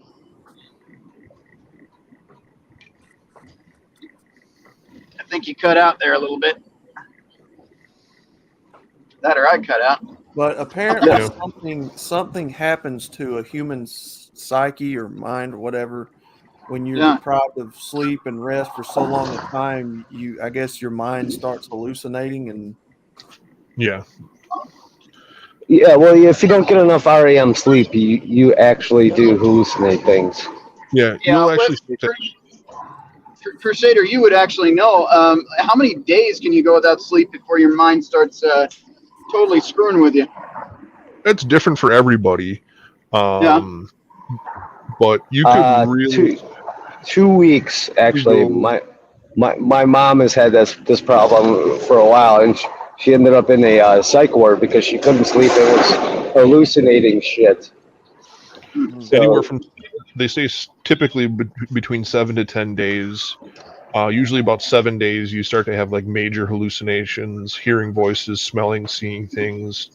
And then when you hit about the 10-day mark, it can usually do like major damage, because what happens when you sleep is your cerebral spinal fluid will actually get filtered and refreshed. And that's one of the things that happens during your sleep periods. So you guys would probably know there was I don't know if it was a Russian or a German experiment, but it was where they deprived people of sleep and they went batshit crazy. Is Are anybody you familiar? talking about the Russian sleep experiment, the creepypasta? Yes. That was sadly a hoax, but it was a very well written story. I'll give it that. I thought it was genuine all these years. Yeah. I know, so did I until I deep dove it. It's still a great piece of storytelling, though. So it literally But is Rhino, possible. if you do want to look, go ahead, Outlaw. Oh, no, Yeah, I was just Mitch. going to say, so it literally is possible to die from sleep deprivation, then, according to what you're saying. Oh yeah. Yes. Yeah. Oh, yeah. Yes. Yeah. But Rhino, if you want to look for real nasty stuff that the Russians did, look back into, I think, Topic Ideas channel on your Gilded server. I posted something there, a video link about terrible experiments that the Soviets did. You know how long ago you posted that? Because there's a lot of stuff that gets lost in there. Well, if you want to hear something really bad the Soviets did, Hang on, guys. One at a time. Jacko, like I was saying, how long ago did you post that in Gilded? I'd say about last week, maybe a week and a half. I should be able to find it then. All right. Was it Dynaside? Were you saying something there? yeah, if you want to hear how bad the Gulag system really is outside of reading Gulag Archipelago, is just look up Nazinski, Stalin's Cannibal Island. Oh my God, that is the worst shit. Some of the worst shit imaginable that could be done to human beings, in my opinion. In my opinion, it's up there with what the Japanese science group did over in China during World War II. I forget that group. But these people were thrown onto an island in the middle of Siberia in winter, told, oh yeah, just build your own houses and everything with no tools, and oh yeah, in order to get food you have to like elect your representatives to like collect the flour and make the bread yourself, and then when things started breaking down, people started killing and eating each other. And these are all just political prisoners to meet quotas. These people had almost all these people had done literally nothing wrong. I mean, the ones that actually did were the ones who became the bosses and killed the most people. And it was all brutal. That is a very high altitude view of that event, but Jesus Christ. Yeah. Yep, I know exactly what you're talking about. That I remember watching a documentary on that, and that was absolutely deplorable. But remember, everything about the Gulag system was made up by the CIA, according to all those idiot fucking college professors. Of course. And Dynaside, your mic is coming in a little hotter than everybody else's. I don't know if it's turned up a little higher, but if you have a way to turn it down just a hair, I got really nothing. loud on my end. Okay. I got nothing on my end. Sorry, I got my earbud hooked up to my phone, and I'm driving to the nearest sewage dump. Just finished up my last job. Well, Crusader, can you actually look in the settings, since I can at the moment? There should be settings on his audio where you can dial it back a little bit just so it's tuned in a little better. All right. Well, I can tell you, doing urban exploration, from what I have heard, some of the most haunted places are the asylums. Believe it or not. Oh, yeah. Oh, I bet. Asylums and the old hospitals, like 18th century hospitals. Yeah. And we had one here that, see, that's what I used to do before I became a red pillar, was I did urban exploration. And we had an old asylum here not far from me, actually, that people were begging me to go and check out. It was like a huge complex at the time, but now I think it's been demolished. But yeah, those asylums are extremely haunted. Very interesting from what I've heard. Yeah, I've been in a few of them when I was younger. there is some really weird stuff that happens in them. Oh, Mando's here now. Yes, he is. Hey guys, What's up, brother? Hey, what's up? Hey, Mando. can you all hear me clearly? I'm kind of doing like you guys are. I'm driving home from work and you're talking to you through either my Bluetooth or my sync system. I'm not sure which. You're coming in clear enough, man. Fine. Yeah, you're fine. Awesome. You're fine. You were talking about driving and seeing things while driving earlier. Mm-hmm. When I was doing convoy escorts in Iraq, there were several times that either I saw or some of the people that were in my convoys would see black dogs and similar events while we were on the road in Iraq. Wow. Yeah, I think it's just something that happens in the human psyche when you come out of sleep while on. Jackal, hang on a second. Hang on. Let's see if that fixes it. That fixed it. Jackal, fix your mic, damn it. Yeah. All right, Mendo, what were you saying? You also got to bear in mind, during these convoys, these were frequently 18 to 36-hour convoys that people would do, where if the same person would be on the road for significantly longer than what the NTSB considers appropriate here in the States. Yeah. So you would be going out on the road to do a run, and the first leg of it would be fine. The second leg of it would be fine. By the time you were on the road for about 12 to 16 hours, that's when you would start having weird things going on in your field of vision. Mm-hmm.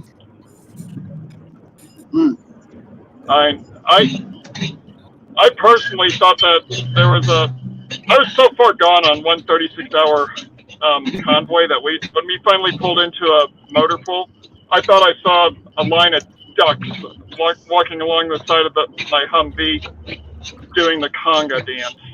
Oh.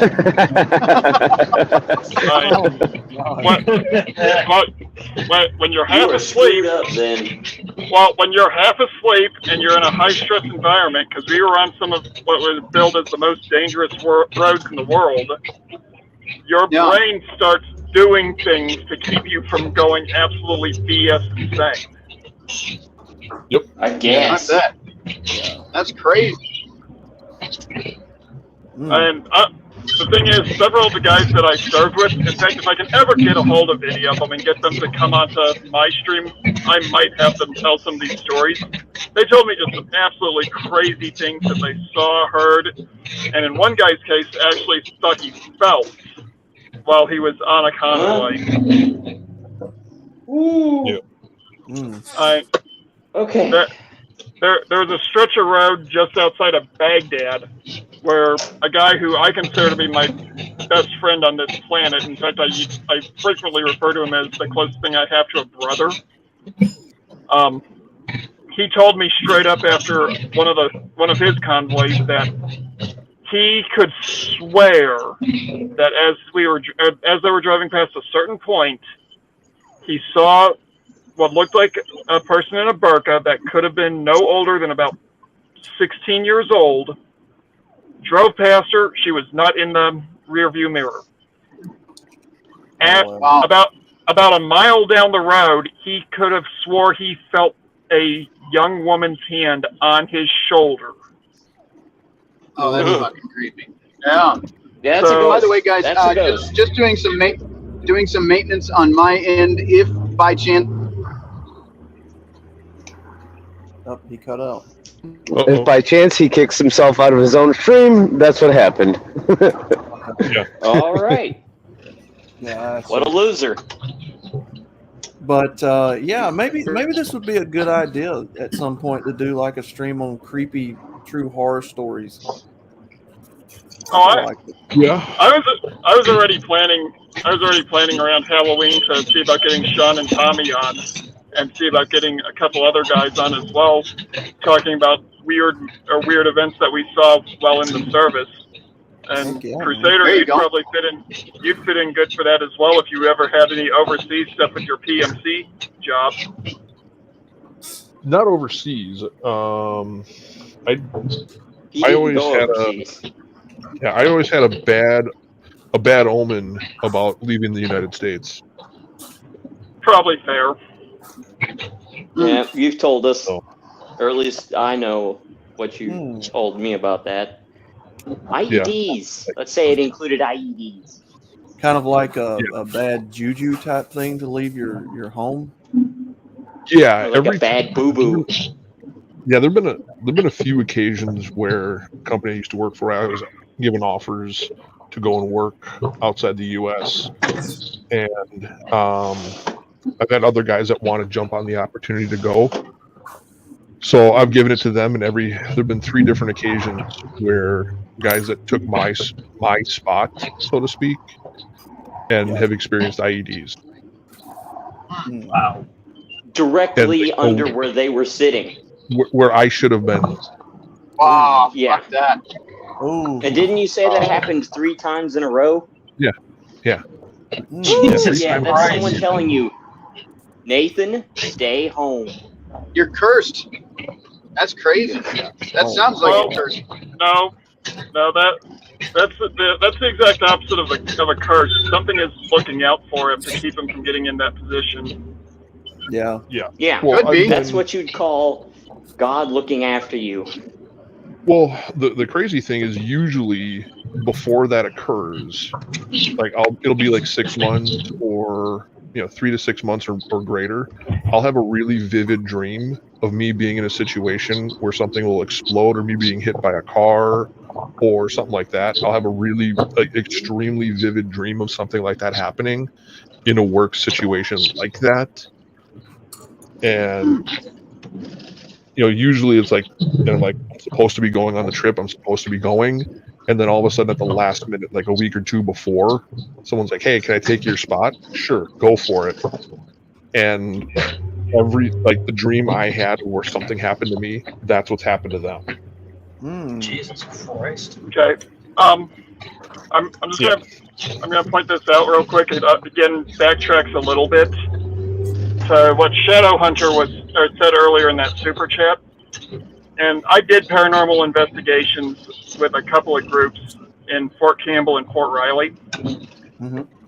One of the legends, urban legends, myths, theories, whatever you want to call it, is that between the physical world that we all inhabit and the spirit world, at night the veil between those two gets super, super thin.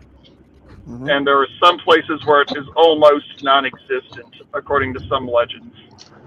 And these are places where you can go and you can see full body apparitions. You can actually have physical altercations with these things. Those people that claim to summon entities can do it at points where the veil is thin. It's just some really crazy, creepy stuff. Yeah. I could literally give you guys a small dissertation on what the legends, myths, and theories are on it, but it would probably bore half of you to death. Well, one of the things that I will never fool with is a Ouija board. No. I had a roommate once that got one, and I decided they're not a roommate anymore, and I moved out. Yeah, I don't go anywhere near that shit. I don't blame you. Ouija boards and tarot cards are 2 things that if you are stupid enough to mess with them, you need to be very, very careful. So I haven't heard about tarot cards. Yeah, I don't know anything about tarot cards being anything bad. The thing is, anything that can be used for divination purposes, which is essentially what a Ouija board is, because you're divining information from a source other than your 5 normal senses, can create a portal. Tarot cards are not as dangerous, but Ouija boards, when used in general, can open a door, and if you're not smart about how you're doing it, you cannot close said door. Yikes. A lot of stories that you hear about people who they think they have a haunting, and the first thing they do is go out and get a Ouija board to see about communicating. What they've what they literally do when they do that is they take something that was basically a mouse hole with the little rodent sticking its head out, and they essentially take C4, blow the wall out, and let a full-on rhino come through the wall. Fuck me. No, thank you. No, thank you. Yeah, and it's bad enough when you go by a cemetery and see an apparition, or when you're walking, in my case, past a barracks room and have an entity decide it wants to shove you off of a third-story balcony. Oh, shit. That it's bad enough when that is going on. If you use a Ouija board in that vicinity, you've literally you have the potential of taking that and ramping it up to 11. See, and this is what I wonder now. There's a lot of haunted locations. Like out here we have, allegedly, I'm going to say allegedly on this one, the Stanley Hotel, for example. And it's a hotel that people actually go visit. I wonder how many people fuck around with Ouija boards while they're there. You know what I mean? Yeah. Far too many of them is what I'd be willing to bet. Because here's the thing. Anyone who, a lot of dingleberries, they find out about these quote unquote haunted locales, and they go there without any kind of prep work on their part, and they will go ahead and pick up a Ouija board, or they'll pick up tarot cards, or they'll do scrying using a bowl of water, and what they'll do is, in that area where the veil is already thin, they'll take a ball-peen hammer to it and just crack it open more and more. Yeah. And if there was anything even remotely demonic or satanic that was done at that location, you are guaranteeing that that tiny little crack is going to become a massive hole. Now, it may not impact you. And here's the thing this is the thing that really pisses me off when it comes to people who do this, and I'm sorry about the language, Rhino. Oh, no, you're fine. We're like 2 hours in. I don't give it. I mean, I was cussing it 5 minutes in, so go ahead.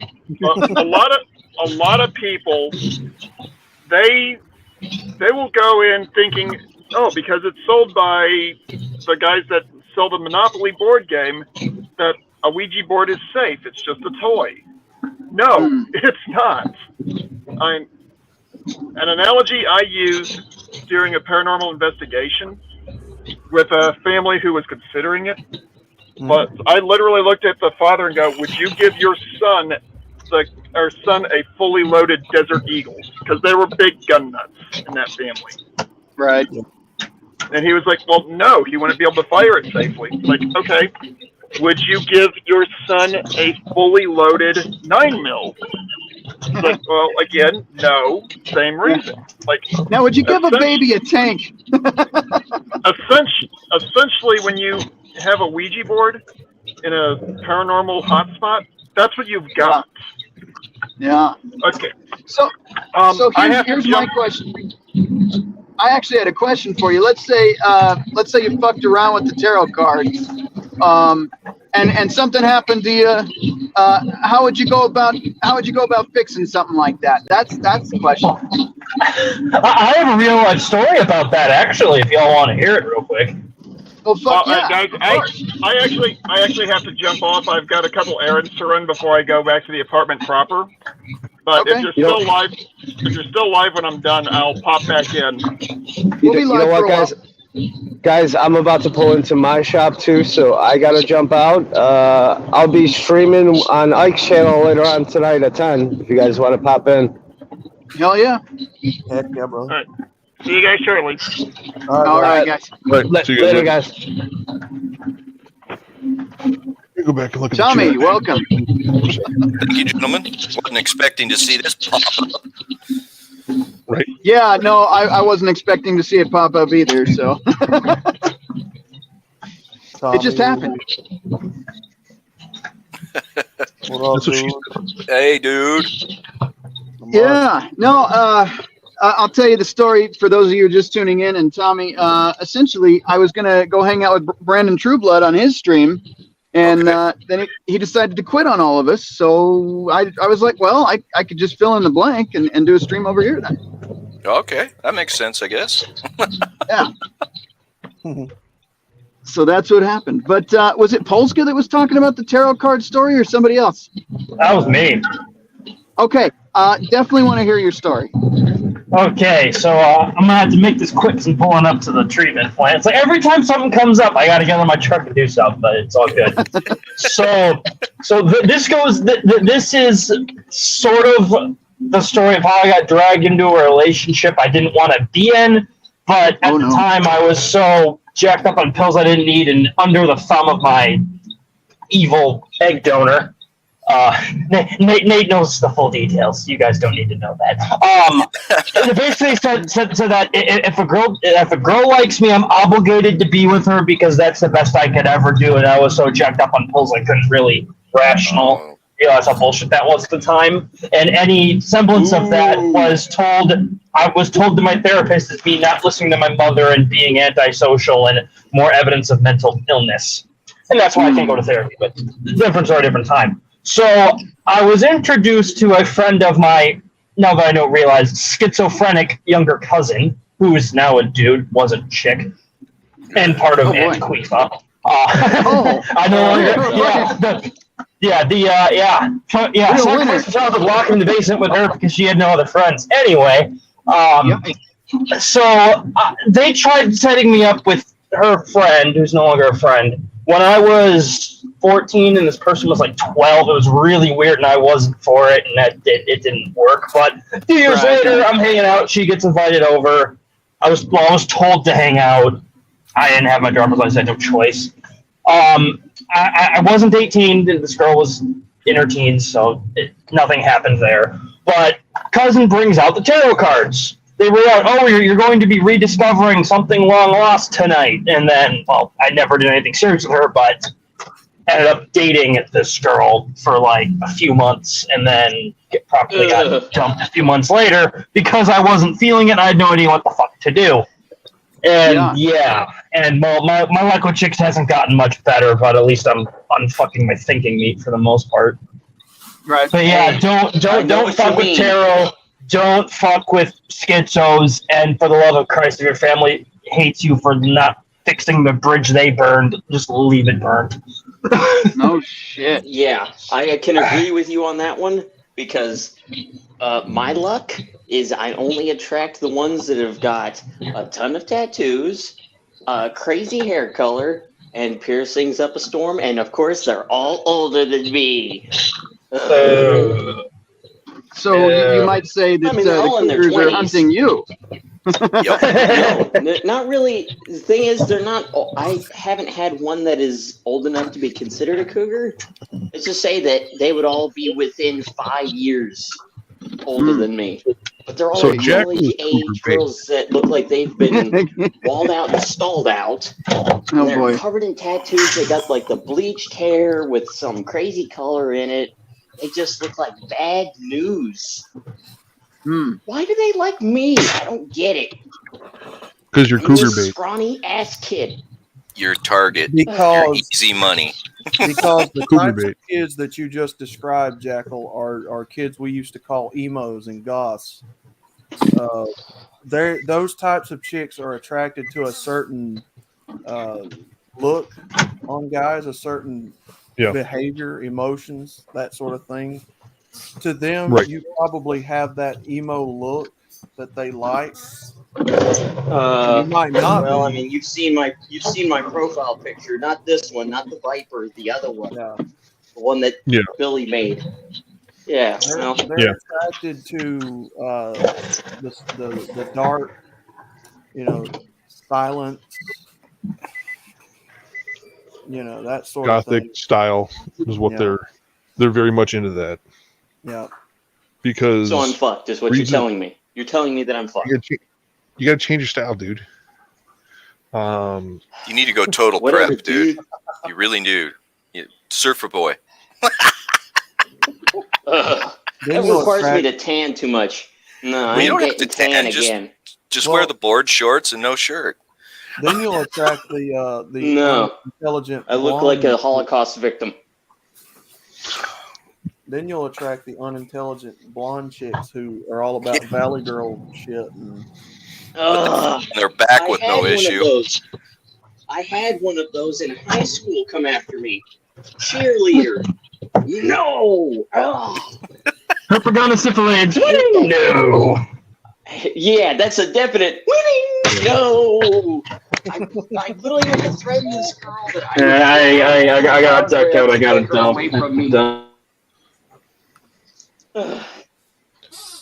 Yeah. I had to threaten her to get her away from me. And it still didn't work. We went to a party. It was a graduation party. And of course, this guy had a pool. I knew him well. We were friends-ish. And what is she doing? She's doing semi-overt attempts to show off in a bikini. She had nothing to show off. Was she needed to hit attempting to that do some squat land bar. whale stuff? No, she's the opposite. She was skinny. She had no butt, nothing. I swear I had more ass than she did.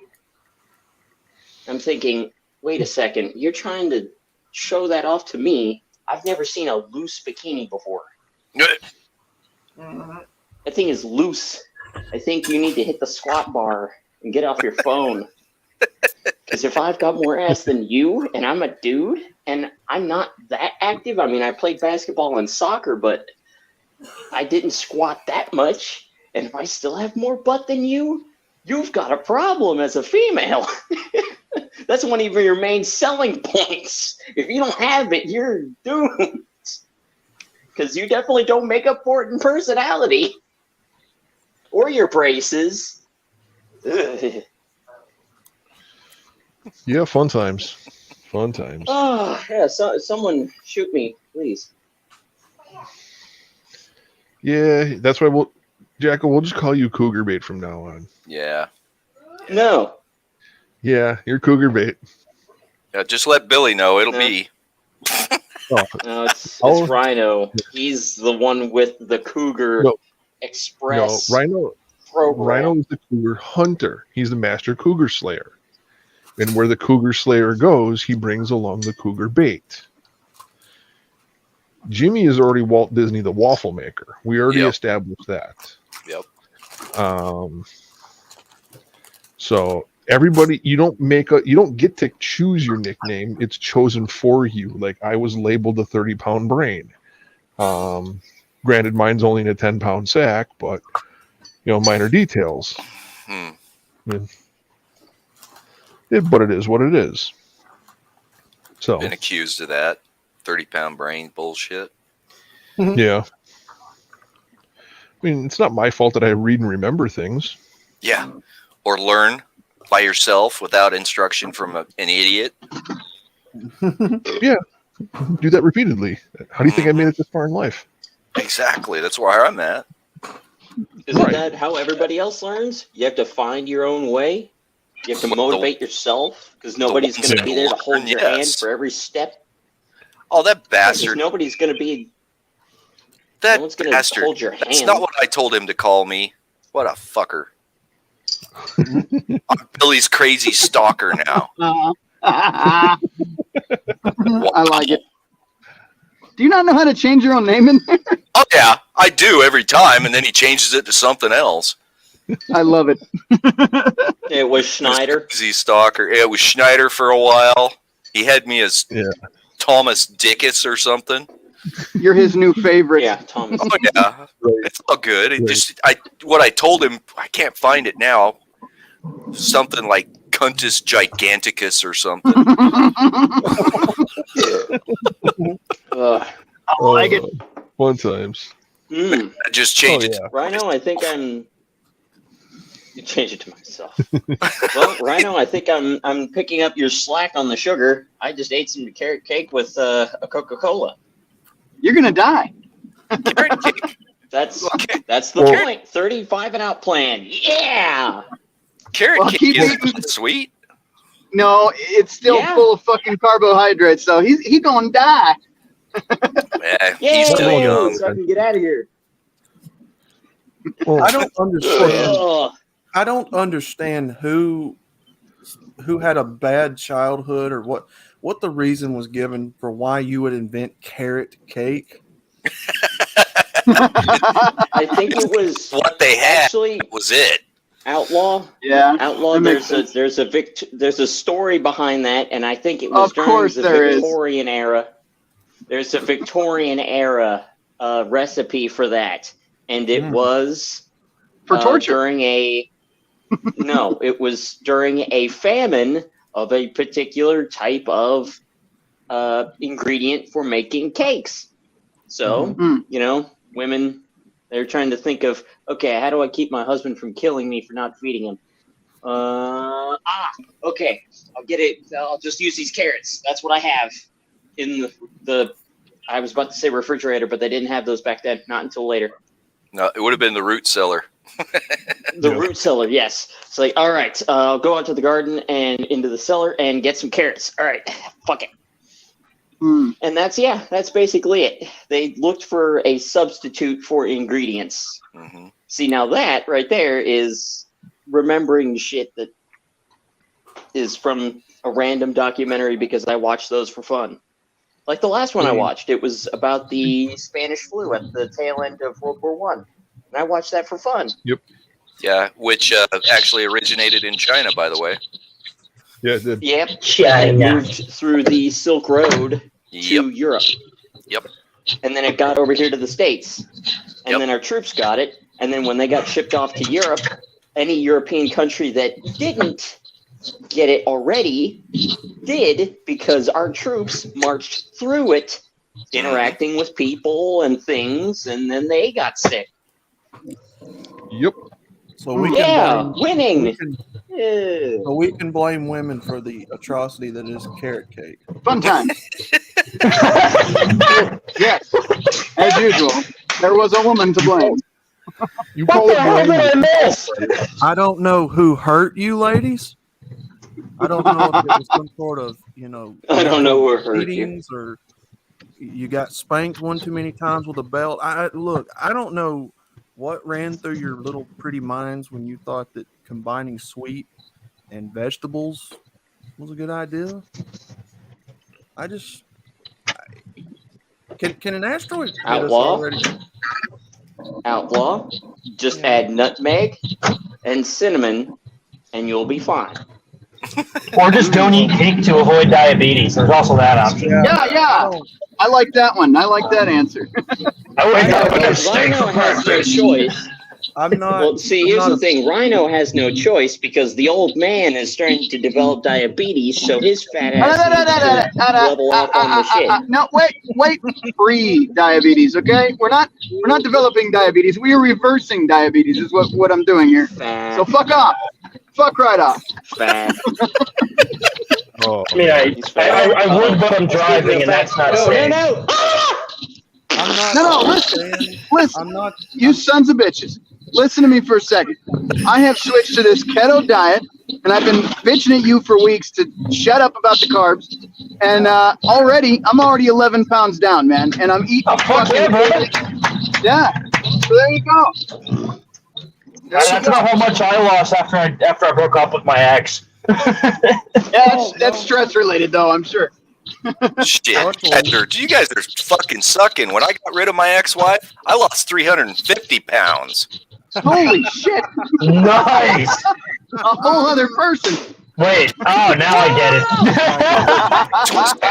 it. Weighed 350 pounds. Now, hey, Chris, can somebody post a link to join in the chat? Now look. Yeah. Some people may disagree, but I actually am not a big fan of cake. I actually like pie a lot better than cake. Not a big cake. Good peach pie or peach cobbler. Go for that. Oh man. Oh yeah. Yep. I like steak more. By the way, if you are watching the show and you want to join in the fun, you're more than welcome to. Just click that link that Crusader Nate popped in there and join along with us in our fuckery today. And just After for some Rhino, shenanigans. because I know Rhino likes sugar, put a good old scoop of French vanilla ice cream on top of the pie. And make sure it's a good stuff. What the hell is going on? Oh, I know what's going on. What's Jackal going just on needs is, to be muted. yeah. Well, he muted himself. Yeah, Dinah said you got some background noise coming through. So you Yeah, a get, little bit. I'm driving in my truck. Sorry. so you get you a big old piece of peach cobbler, cherry cobbler, apple cobbler, whatever kind of pie you like, and put a big old scoop of ice cream on it just for Rhino. Fuck you, outlaw. French vanilla. Haagen-Dazs French vanilla. No. Just because I know a lot of carbohydrates and sugars and all that break down to essentially be poison doesn't mean I don't like it. So fuck all of you. I thought the French like garlic, not vanilla. Here's the thing. Oh, no, they know vanilla. Here's the thing. It's not. No. It's not sugar itself. It's the processed sugars you're getting in the foods at the store or your. Yeah. Now there's an argument to be made about that when it comes to glucose. I actually shared a couple videos in Gilded for that very argument, which I'm not going to get into here because I'm not a doctor. But essentially, if you're eating something like fruit, I'm going to have to mute that for a second just because it's getting really loud. There we go. Anyway, if you're eating something like fruit, the fiber helps keep that sugar from absorbing into your bloodstream. But if you turn that fruit into a juice, you're essentially drinking nothing better than a soda, because it got rid of all the fiber and all the nutrients that help prevent that problem. But as far as it goes, I mean, it's pretty cut and dry. If you're eating anything, whether it's processed or whether you made it at home, you're still technically processing. If you're baking bread, stuff like that, making pastas, it's still all a form of a carbohydrate, which all breaks down in your body as a sugar. Now, this is something interesting to know. A lot of people say, well, if I'm aware that if I have zero glucose, I'll die. Well, that is true, which is why the body's smart enough. And I've been doing a shit ton of research this last couple of weeks. The body is actually smart enough to convert fat into glucose if it needs to for energy. So there you go. And once you've switched over to fat as a number one source of energy, man, I'll tell you what, my focus, my energy, my clarity, I feel like I shit you not, I still have moments, and I think that's just how it is. But I have felt like I'm fucking at least 10 years younger this last week, man. Energy wise, I feel a lot better. And it's just not touching any fucking sugar or any carbohydrate. I shit you not. Well, you don't look any better if it's any consideration. You're looking at the fucking traffic, not me, you dickhead. I was talking from Saturday, you bastard. Hey, I look better than I did Saturday. Every day I get better. All right, so, okay. Well, correction, it wasn't Saturday. It was Saturday instead of Friday. It was Saturday. Live. Uncorrect your correction. Admonish it. Well, no, I'm gonna correct. I'm building on something here. So what we're gonna say is, instead of you said you're what, mid-30s, so that would put you back feeling like you're in your mid-20s, correct? Yeah, kind of, sort of. All right. So what you're saying is that's your excuse and your explanation to why you went to the Taylor Swift concert. That's fucking right. He was there to shake it off. Yep. Gotta lose that weight somehow. No better way than to shake it off, man. I gotta get another beer. You guys are killing me. Oh my god! Please tell me you did not blow us off for that abomination. Oh fuck no! I got stuck in traffic because everybody else in the fucking country wanted to go to that concert. So that's why I didn't make the Friday stream. And I took a photo of my desktop with the time and date and myself to verify I wasn't at the fucking concert, you dicks. Well, Billy put up that little clip in Gilded that you were hanging out on stage with her, so that's why I was asking. Oh yeah. Yeah. Of course. Right. Everything Billy does is above board. You can totally guess what it says. But Billy's everywhere every time. Right, he is everywhere, so that explains it. Yeah. Well, but he's not we're here. just having some fun here. That is strange. He's not here. Oh, but he's not here now. Yeah. Oh, but he is. Oh, he is. Oh well, He just hasn't decided to manifest himself yet because he hasn't chosen to, right? Yeah, right. Yeah. Between him and Jimmy not showing up last Saturday, that stream went extremely well. I can only imagine why. We didn't have Afro Billy last weekend. Yeah, that was in the after party. He showed up for the. Yeah. Yeah, he was in the after party, but he didn't make it in time. Bayou Billy was pretty good. I like Bayou Billy. Yeah. Yeah, that was a good one. I think we have a special guest backstage. We have a special guest. Oh, Yep. shit. There we go. Add to stream. We'll bring them up. Did it work? Howdy. There we go. What's up, man? What's up, brother? Hey, I'm just What's up, doing brother? great, man. You guys are driving, so I figured, what the fuck? While I'm sitting here, I might as well watch the road go by. Right? Yeah, man. No, I saw your stream today.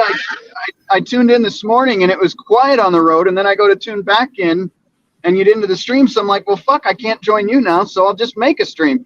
And that's why we're here. Great idea. Rhino, speak Yeah, of the what's up? devil. Speak of the devil. Look in the chat. What's in the... Oh, God damn it. He's always here. He knows. Son of a bitch. Hey, Outlaw, do you see my name? My belly is not Outlaws player. Oh man, yeah, I got up and I was gonna get on, and you guys were already done. So I was like, oh. Yeah, some of us join it on work the before phone. noon. Hamster, Hey, man, Hamster left me a cute little comment on one of my videos saying, "Oh, he finally decided to get up today."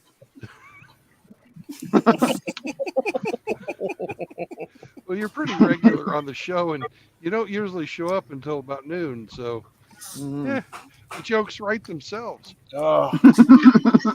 Yes, I have. Right. For some reason, I have a very big knack for walking into jokes with the red carpet rolled out. So I don't know why. Yeah. Yeah, I think I'm going to leave my computer on here. I'm just going to mute my mic. I'm going to step away for a little bit and start working on some food. All right. Probably some baked potatoes, some corn on the top. Oh, son of a bitch. Well, if you guys really want to know, when I stopped home for lunch, I seasoned up a couple of boneless ribeyes and put them in my sous vide at 110 degrees.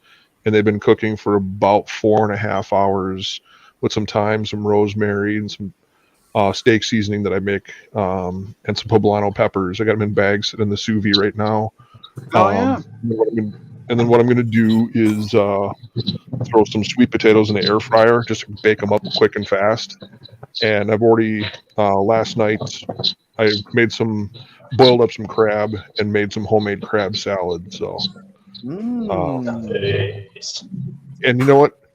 I might, just for Rhino, go out and get some frozen custard with pralines, just because I know he'll love it. Wow. Wow, you guys are all fucking assholes.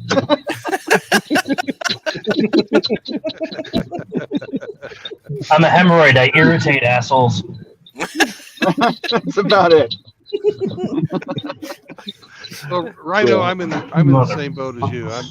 I tried the keto diet. It was too fucking hard to give up the carbs. So I just fucking decided to stop eating so much and have one meal a day. That's that's what I'm doing now too. Yeah. And that really, it's really fucking working. Yeah. Well, I for now I'm giving up the carbs. When they did my what is A1C, when they did that blood work and it said pre-diabetes, it was mild. It was a 5.8. I gotta mute this again. Hang on. Dinocyte, I muted you only because of your mic. It's like sounds like you're beating the mic against something. But no, it was real mild. It was a 5.8. So it's totally reversible and everything. I'm not worried about it. But they caught it. What was it? Friday night stream before the 4th. I drank some twisted tea on the stream, and I woke up the next morning with like this severe pain actually went to the ER because of it, and they thought it was my appendix. So they put me under this machine, this CT scan, and they said, well, everything's fine. Your appendix looks good, but you do have, fatty liver. Went back to my doctor, found out what that was, and I guess your liver is supposed to be something like 15, I don't know what it was, 15 centimeters or something, and mine was at 19. So that's where I was like, all right, it's time to cut the shit. I don't need beer that much, and I certainly gonna cause a problem. So, once I get this shit under control, I'm gonna get my weight back down to where I was when I was in high school. Heck yeah, man. God, I'll never be that weight again. I'll enjoy some kind of treat or something, but I was. Oh, I'm gonna do my. I'm not fucking around right now. When I was in high school, I was 180, 190. Yeah. Shit, I'm almost 270, 280 now, so I gotta lose almost 100 pounds to get back to that. Shit. Well, and that's the thing they mentioned. I like I said, I've been doing a lot of research on this, watching a lot of YouTube videos. That's actually why I haven't been around a lot lately, other than work and everything else going on. I'm also moving, packing, all that. But they say something like 40% of Americans have fatty liver and don't even know it, and that means they're also potentially pre-diabetic and also don't know it, which is crazy. And most importantly, for every 30 pounds you lose, you get 1 inch of your schlong back. Or at least that you can see. Yeah, that's the most important thing. Yes. It's very important. Right, because if you're sitting at like me over 300, I was at 330. Now I'm down about fucking 305. Yeah, you only see Bobo when he comes out to play. You don't.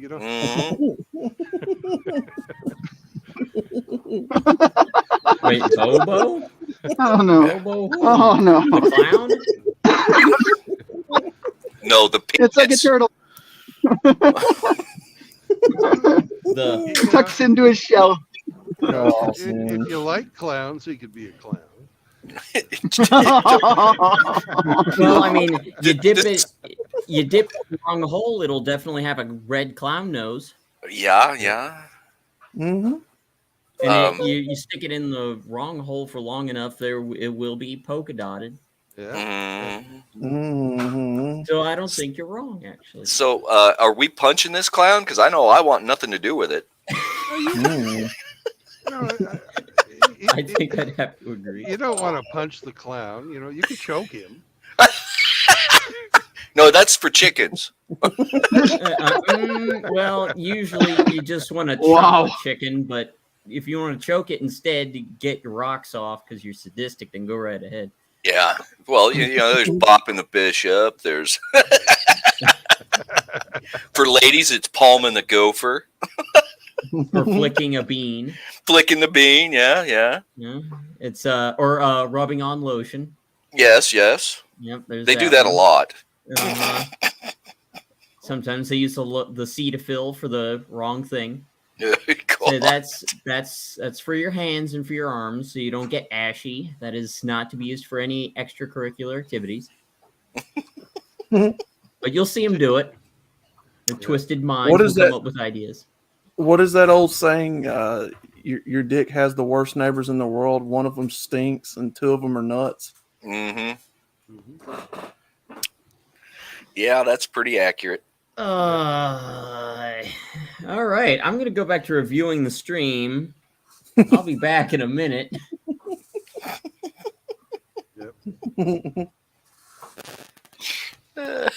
By the way, Tommy, you missed me running outside. Oh, you were out running? Yeah, I decided. What were you running from? No, I was just running just to run. I just got tired of just streaming my video game, whatever I was doing. I was playing Ravenfield at first, and I thought, you know what? I should go for a walk. So I threw my boots on, and I did probably a good 5-mile hike for the first half of the stream, and then I decided, there's a nice big open soccer field here. I should run it. Why not? So I ran it. And I came home sweaty as fuck. Of course. And then I came home and someone's here and I got farted on. It's great. Wow, that was Yeah. nice of them to share that with you. to share some natural gas. yeah. I hear if you bottle it, you can actually sell it. Yeah, pressurizing it's the problem though. Yes. Well, I have a pressurizer here. Well, there we go. You guys see that? Mm-hmm. 117. Yeah. Yeah, I know. I was just out in it while wearing all black. Black Yeah. shirt, black pants, black boots, all long sleeve. Damn, where you Yeah, at? Arizona? No, I'm in Texas. Oh, okay. Yep, I know they're under a heat wave too. Shit. Well, at least don't ruin your food with soy and sugar, gent, says Seraphim. Yep, that's You're true. not wrong. And don't chug down a Coca-Cola after eating carrot cake. Diet or otherwise. Well, I'm not on a diet. Rhino is. I'm not. No, I'm talking about Diet Coke or regular. Either one. No, I'll drink a regular Coke, especially one that's made in Mexico because they use the real cane sugar, not that high fructose corn syrup shit.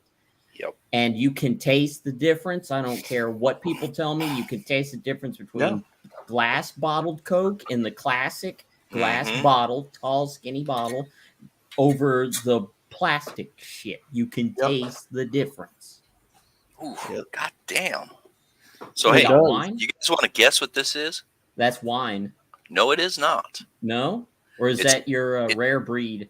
No, the rare breed's not that dark. That right there is vodka and a certain spicy bean. Goes well in ice cream. Oh, vanilla? Yeah, homemade vanilla. Nice. Tito's and vanilla bean. And it's probably about 3 months old now. Tito's has got the most neutral vodka flavor, I think. Care to take a wager on where vanilla comes from? This came out of Madagascar. Oh, now that's probably where you're gonna get some of the best. Guys, you're gonna see me disappear for a second. I'll be right back though. All right.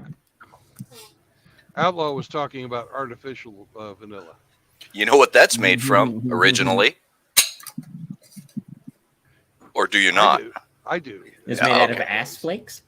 It comes out of the secretion of beaver ass. Yep. There's a gland on the beaver. It's a scent. Yep. I'm going to take a break.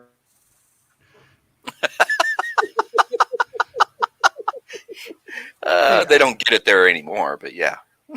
Outlaw, did you see the carrot cake advice I gave you? So I'm wearing I did orange not. today. No, let me go back. Today, so I know all about carrot cake. No, let me go back and see. Where is it? Do not substitute bukkake for carrot cake.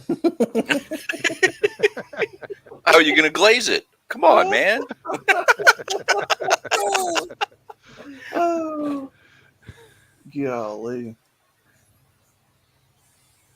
Just good advice there. Yeah. Oh, absolutely. Yeah. Yeah. One thing about sugar, it's highly addictive. Cutting it out will give you withdrawal symptoms. Yes. Technically a drug, isn't it?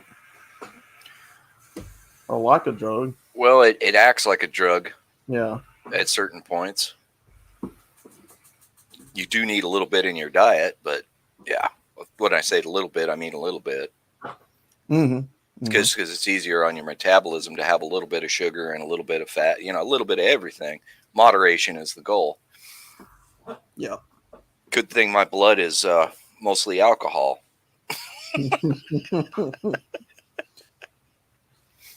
The beaver stuff is more expensive than the actual vanilla. It is. Now it is. Yeah. Ugh.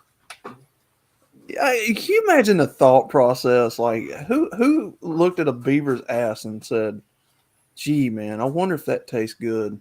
Well, his name was probably something like Charbonneau, and he was skinning them to make hats, and he smelled the beaver's ass, and he said, "Hey, that smells like vanilla." I ought to save that shit. Oh my god, Did you It get the sounds Charbonneau reference? Oh yeah. Okay. It sounds like somebody that would have been into bestiality that figured that out. Well, what do you think they did when they were out fur trapping? There wasn't no women out there. Oh. Yeah, you guys have seen the picture though with the redneck guy humping the bear. I don't remember what movie that was from, but Oh yeah. looks like Bill Pullman or somebody was doing it. Rest his soul, by the way. I really like that actor. Oh yeah, absolutely. Especially in Weird Science, man. Hey, artificial vanilla was synthesized first by a guy named Carl Reamer.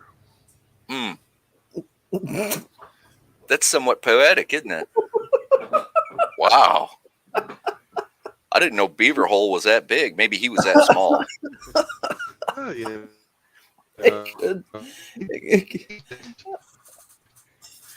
Reamer with the micro penis. What?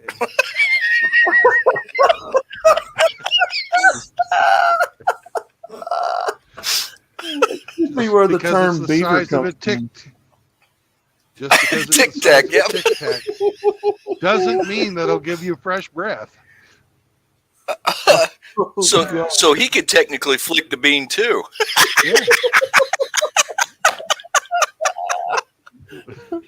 That must be why they started calling them beavers. Hey man. Oh, sorry, Billy. Thank you for correcting me. Go fuck yourself. Even when you think Billy leaves the stream, nope. He's still lurking. He's just messing with you. He's still here. High fructose corn syrup has the same addiction rate as crack. Yeah, I believe it. It doesn't surprise me. So we should smoke high fructose corn syrup, is what they're saying. Mainline it, baby. Mainline it. Well, ain't none of us getting out of this alive. So, No. What's the old saying? Find what you enjoy that slowly kills you, or let it kill you slowly. Yeah. Do it quickly or not at all. You take that back, BVB. Are you questioning BillyvonBomb right now, Polska? Is that what you just did? Well, Polska's taste in beavers is highly questionable. This is true. I think he was referring to me telling him to fuck you, Billy.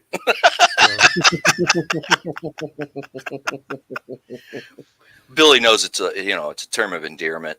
Bob doesn't realize he's messing with a snake right now. He doesn't know how much danger he's in by Billy being able to make a deep fake about him. Oh yeah. And his reputation is just over at that point. What are we talking about? Polska Bob is basically messing with Billy, and he doesn't realize, Billy could end his career with a deep fake. Mm-hmm. That is true. That is very true. And of course, Billy is once again claiming me as his stalker. I think he's got it the other way around. But so basically, Polska's playing with a snake, I guess. Yes. Or playing with his snake. Either one applies. Well, he's probably both.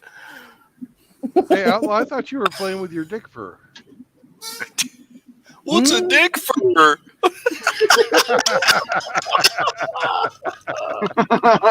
a great joke. I always love that one. What's a dick fur? Oh man.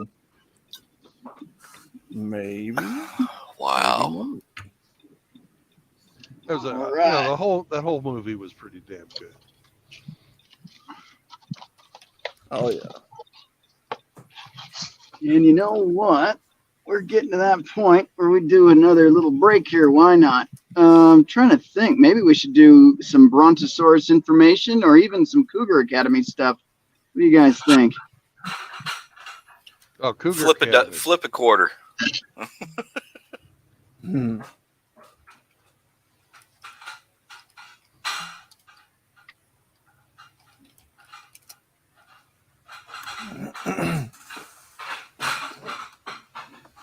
Mm.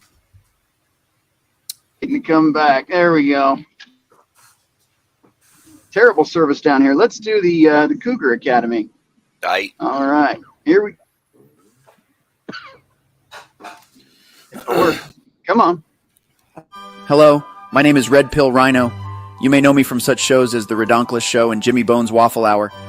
Today I want to talk to you about a subject that is near and dear to my heart. Cougars.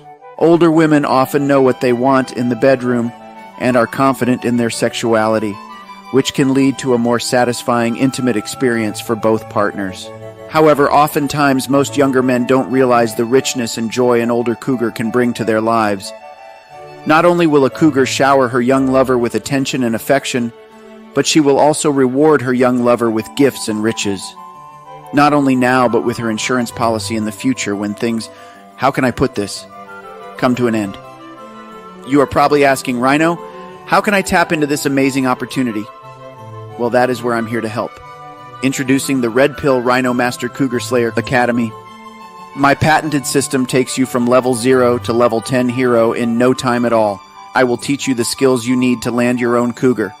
You'll learn skills such as what to do when your cougar falls down and can't get up, how to check blood pressure and blood sugar levels correctly, wheelchair maintenance and repair, proper casket shopping and selection, diaper changing etiquette, and much, much more.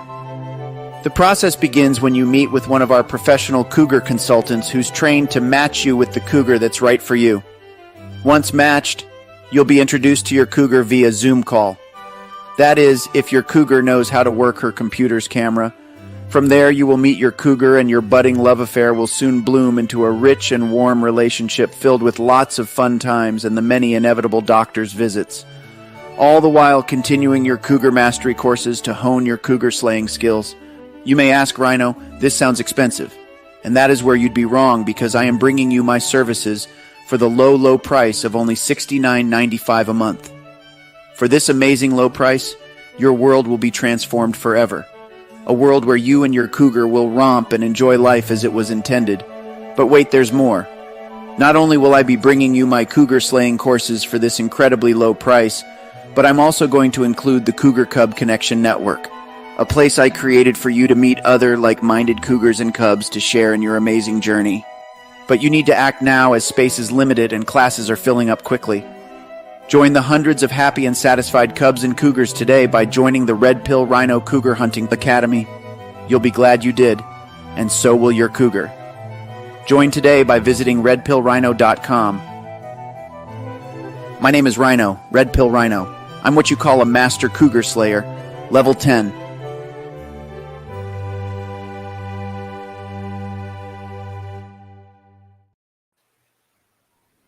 All right, gentlemen, ladies, before we get back into the discussion here today, I'd like to thank you for watching if you've been tuning in recently, or if you've been watching throughout the whole stream. Also, if you haven't already and you want to donate to Billy's Beer Fund, BillyvonBomb, you can head over to redpillrhino.com, scroll all the way down to the bottom, and you'll see some merchandise for Bronto Lives Matter. And if brontosauruses aren't your thing, there might also be a squirrel hiding somewhere in those t-shirts and stickers. So be on the lookout for that. Also, if you enjoyed today's show, please hit subscribe, like, and share with a friend, family member, or even a dog for that matter. Also, if you'd like to donate to the show and help keep us independent, you can, of course, do so either on redpillrhino.com or even in the description of this video, you'll find links to Cash App and PayPal. Also want to give a big shout out to everybody that sent a super chat today. We are officially monetized, and without you guys, we wouldn't be here. So thank you again so much. To all of you, especially to those of you that super chatted on the first live stream being monetized. So thank you all so much. And that's all I had. All right, moving back to the panel.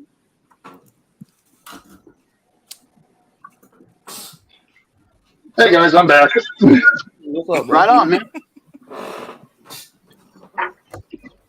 We're talking about Polska Bob playing with a snake and beaver butthole secretions and yeah, beaver buttholes, good times. You know. Well, okay, so I guess now we know why some guys like to say they want their girlfriend to shave their beaver. Makes the secretions easier to find. I'm sorry. Guys, are the brakes playing okay on your end? Just curious. Yeah. Seem to be. Okay. I just have to guess because on my end it's just a blank screen until the time's up. So I have to hope it's working. Yeah, unfortunately, I haven't been on, so I can't tell you if the brakes have been working. Well, if everybody else says they're working, I'm sure they're fine. But it is weird being on mobile because it just goes black when you click the commercial break. Yeah, and Well, I'm going to be blunt. Surprised Right? you came back. Well, I said I'd try to. Well, they always say once it goes black, you never come back. So. No. When it comes to that, people say a lot of things that they don't necessarily know what the heck they're talking about. It's a dusty cunt out here. So you went from a torrential downpour to the desert. Yeah, basically my days. It'll be snowing in one city and sunny in the next. That's kind of how this goes. Yeah, but you're also driving at a elevation that's pretty close to 1 mile up in the air. So that is true. Muting real. That's kind of sounds like Alabama. What's that? You cut out a little bit there. Me or Mando? Mando said he was muting. Mando is cutting out a little bit. Oh, okay. He muted. Okay. Yeah, that kind of sounds explain why he like cut out. weather, man. Russian roulette. We may have tornadoes one day, snow the next. Yeah. Hurricane, Gulf. I'm gonna be completely honest with you. When I got back from running my errands, I came back and started doing my usual evening routine, starting dinner cooking, washing dishes from the previous day. One of the few advantages I will say being a single dude is it's all on you how you decide your living space is going to be, just how nasty it's going to be or how clean it's going to be. And I found that a good happy medium for me is to come home from work, do whatever dishes are left over from the night before, and whatever it is I took with me for lunch, and concurrent with that, be cooking the meal that's going to be my dinner for that night and probably lunch for the next 2 days, because I found as a life hack, if you get those frozen family meals, you can divide that into thirds or quarters and have dinner one night and lunch for 2 nights afterwards. There you go. And it caught, the thing I'm heating up right now is a Salisbury steak. I'll be throwing some mashed potatoes in the microwave here in a minute, and that entire configuration cost me about $10. I got a question for you, Mando. You ever made homemade Salisbury steak? Homemade Salisbury steak? No. I've heard it's really good, but my cooking ability runs somewhere between atrocious and weapon of mass destruction. Okay. Oh, dear God. Well, I was going to say Salisbury steak's pretty easy, that I believe it's a British origin, so their food. Well, okay. Going way back to when I was in high school, so this is probably around 98, I had to take a home ec class in the little small high school that I was going to. And it was something that they required everyone to do, male or female. They didn't give a flying fornication. The school required home ec, so you had to take home ec. And, well, I'm supposed to be making no-bake cookies, and somehow I have yet to figure this out. I blew the gas stove that we were using through the kitchen wall. Now, I was fortunate in the fact that no one got hurt, and the school was already planning to tear out that wall and that stove to do an extension over the course of the summer vacation. So I didn't have to worry about paying for it. Well, what you're telling me is that may not have been your fault at all. The stove was defective and it was going to explode on somebody. Well, No, here's where things get even. Here's where things get even more scratch your head. What the fuck? I was also taking a chemistry class at the same time. We were supposed to be making soap. I somehow made some kind of weird edible cake thing. The chemistry teacher took my notes and he replicated it, and he was like, "Yeah, I have no idea how you did this, but it tastes really fucking good." And it was supposed to be soap. It was supposed to be soap. Wow. I think you fucked that up a little bit. Yeah. And then less than 10 years after that happened in the U.S. Army Chemical Corps. When he heard about that, he literally shit himself. But then again, he also was 10 years shy of Biden's age, so it could have just been incontinence. Well, it could have been. So what are you telling us? That what you can do with Sudafed is something amazing? Okay. Wow. Do we need to consult? I think we said YouTube safe. YouTube safe today. That's why I didn't mention the name.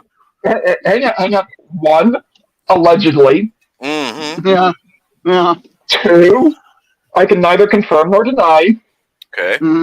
And three, I think I figured out how to make Greek fire. Oh yeah. There's a couple of recipes floating around that they think are pretty close. But Yeah, the self-ignition is the hard part. I'll be right back again. Because we're on the tube of you, I'm not gonna say why I'm laughing there. Crusader can probably guess and be reasonably close to the mark. Yeah, I have an idea too. It's also a soap ingredient. Yeah. And Tommy D, you might also be able to take a wild shot in the dark and be pretty darn close. Uh-huh. Yeah. Though I did try to do the the palm of Nay, and it didn't work. I think I had the wrong soap chips. Anyway. Without saying anything that'll get me hemmed up or Rhino hemmed up, 3 flavors, move on. Oh yeah.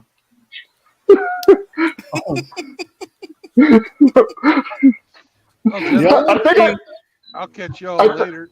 Yeah.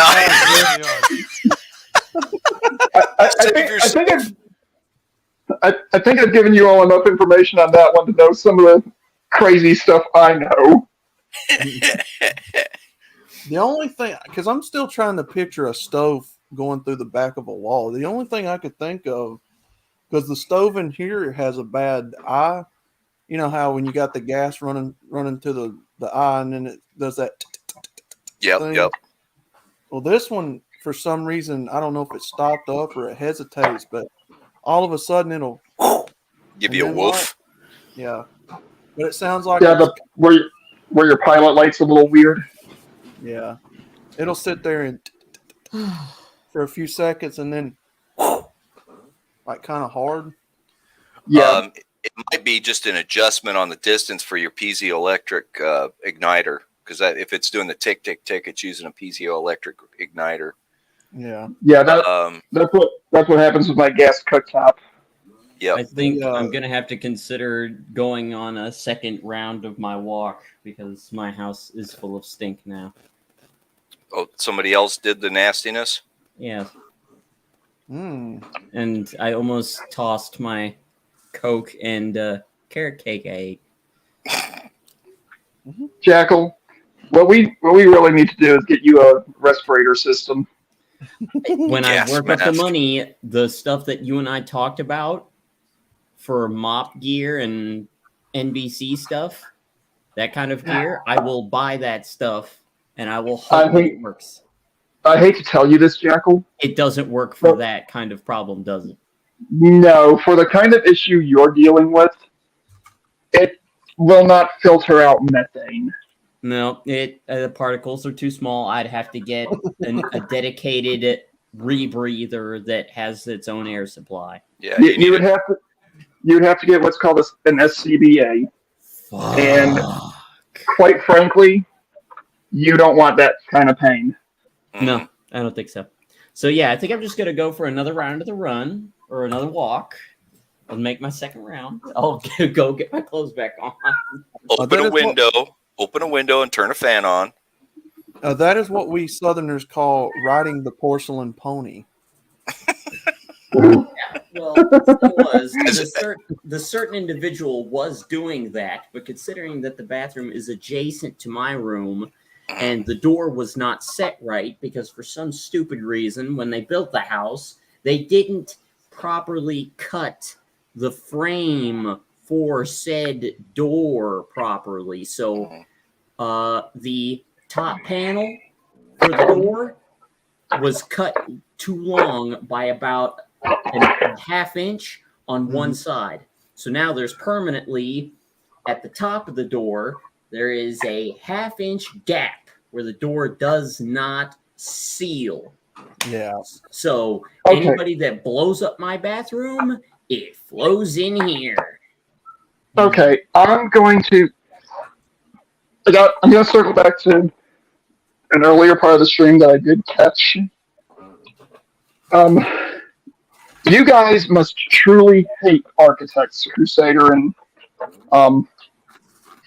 Outlaw, because I heard some of the stuff you were talking about when it comes to building and planning and stuff for buildings, and I'm like, oh gosh, should I really tell them that I actually have training as an architect but haven't done anything with it in 3 years?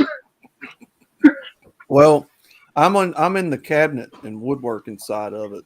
Oh, that's why you hate them. I'm in the independent manufacturing branch. So we do basically like kitchen remodels, bathroom vanity remodels, stuff like that.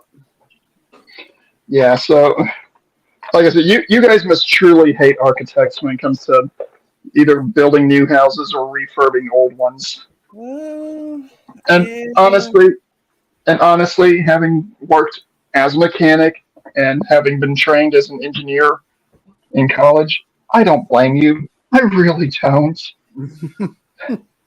Well, it is very, very rare, Mando, to go into a house and get ready to remodel the kitchen and the walls be square or anything be, plumb or lined up. So you usually have to build out or shimmy or put a lot of space. Yeah, no, I get it, and I'm mainly talking about when it comes to new construction, because when a house is old, it has a chance to settle, as all of us know.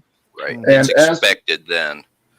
And as houses age, bits and pieces move, even though they're not really supposed to. Mm-hmm. Yeah, all I'm getting at is me being one of those individuals who has been in both sides of the equation when it comes to engineering as far as a vehicle is concerned. Mm-hmm. I'm sorry. You think vehicles are bad? Work on airplanes. Oh, that's worse. Well, when I say vehicles, I mean cars and planes. Okay. Yeah, airplanes are. Oh my God. Oh, aviation's out of my expertise. Oh, I'm learning that expertise. You guys may have heard this joke before, and it's really only about half of a joke. A helicopter and an airplane could work as well for this, is somewhere in the neighborhood of 10,000 parts moving in formation. Mm-hmm. It's up to the ground crew to make sure how tight that formation is. Yep. Ow. When I learned that a simple washer on one of the engines of a jumbo jet can crash a plane, a tiny washer. Mm-hmm. And for some reason or another, I get fascinated by watching these plane crash videos. That's pleasant. I don't know. Look, I don't know, man. I watch the car crash videos just with the same enthusiasm. I don't know what it is. It's called macabre. Yeah. Train crash videos where people gets hit by trains. I don't know. Look, I don't know what it is, but anyway. That's a nice California roll there, mister. But anyway. I thought you were in Colorado. Sorry. What? I was. No, when you start seeing him do ass rolls, then we're in California. Oh God! But it is amazing to me that a little tiny 5-cent piece on an airplane can bring the entire thing down like that. Oh, one of my favorite podcasts is something called Black Box Dan. Mm-hmm. And these are two guys who have no aviation experience. In fact, they make it abundantly clear that the only one of them who's ever actually done anything resembling piloting has done it as kind of a hobby, and is not a professional pilot in any way, shape, or form. And they're regularly talking about different airplane incidents in the last, since aviation began. Mm-hmm. And some of the stories they talk about are utterly horrendous for how bad these things are. There are some of them where the level of incompetence on the part of the flight crew is literally astounding. Yep. And then there's others where it's not the flight crew that screwed the pooch. It was the ground crew that screwed the pooch and ended up killing everyone on that airplane. Well, you know, one of Einstein's quotes. There are two things that I know that are infinite, or that can be infinite: the universe and human stupidity. And I'm not even sure about the universe. Okay, I'm going to bring up something that's kind of become kind of a filthy word in our little community in recent months, thanks to the way the current owner of the IP acts. There's a Star Wars quote that's very similar to that. A rebel officer at one point tells Wedge Antilles in one of the novels, I'm convinced that there are only two super common elements in the universe: hydrogen and TIE fighters. No, the joke being, because at that point in time, before Disney foobarred everything, the Star Destroyers that you'd always see in the Star Wars movies would carry somewhere in the neighborhood of 72 TIE fighters of various flavors. And every one of those, or both Death Stars carried somewhere in the neighborhood of 10,000 of them. And I'm not even going to try to guess how many were on Vader's destroyer. I would probably say at least 1,000, but yeah, those are similar numbers that you would see on Globex naval vessels, because they didn't have that many people in general. I mean, you'd have maybe 1,000 crew, and that's including everybody. And keep in mind that the same crew, if need be, would have to man a fighter and be deployed to defend or attack. So basically, it's kind of the same concept as what the U.S. Marine Corps had to do on some of the aircraft carriers during the Second World War.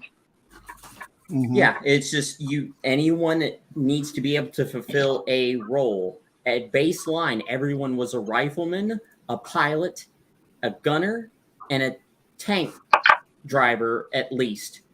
Everybody knew how to drive everything, because when your army consists of only 2,050,000 and you're facing an army nearly 15 quintillion, you need to know how to operate everything.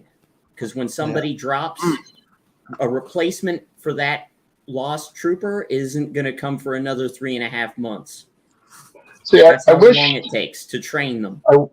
I wish Tommy D were joining us, because he would be able to either confirm or tell me I'm a complete moron on this.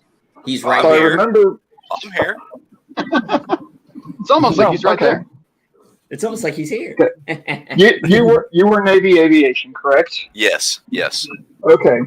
So correct me if I'm talking out my fourth point of contact here. The Marine Corps' aviation branch originated because of the fact that they needed to supplement Navy aviation on carriers.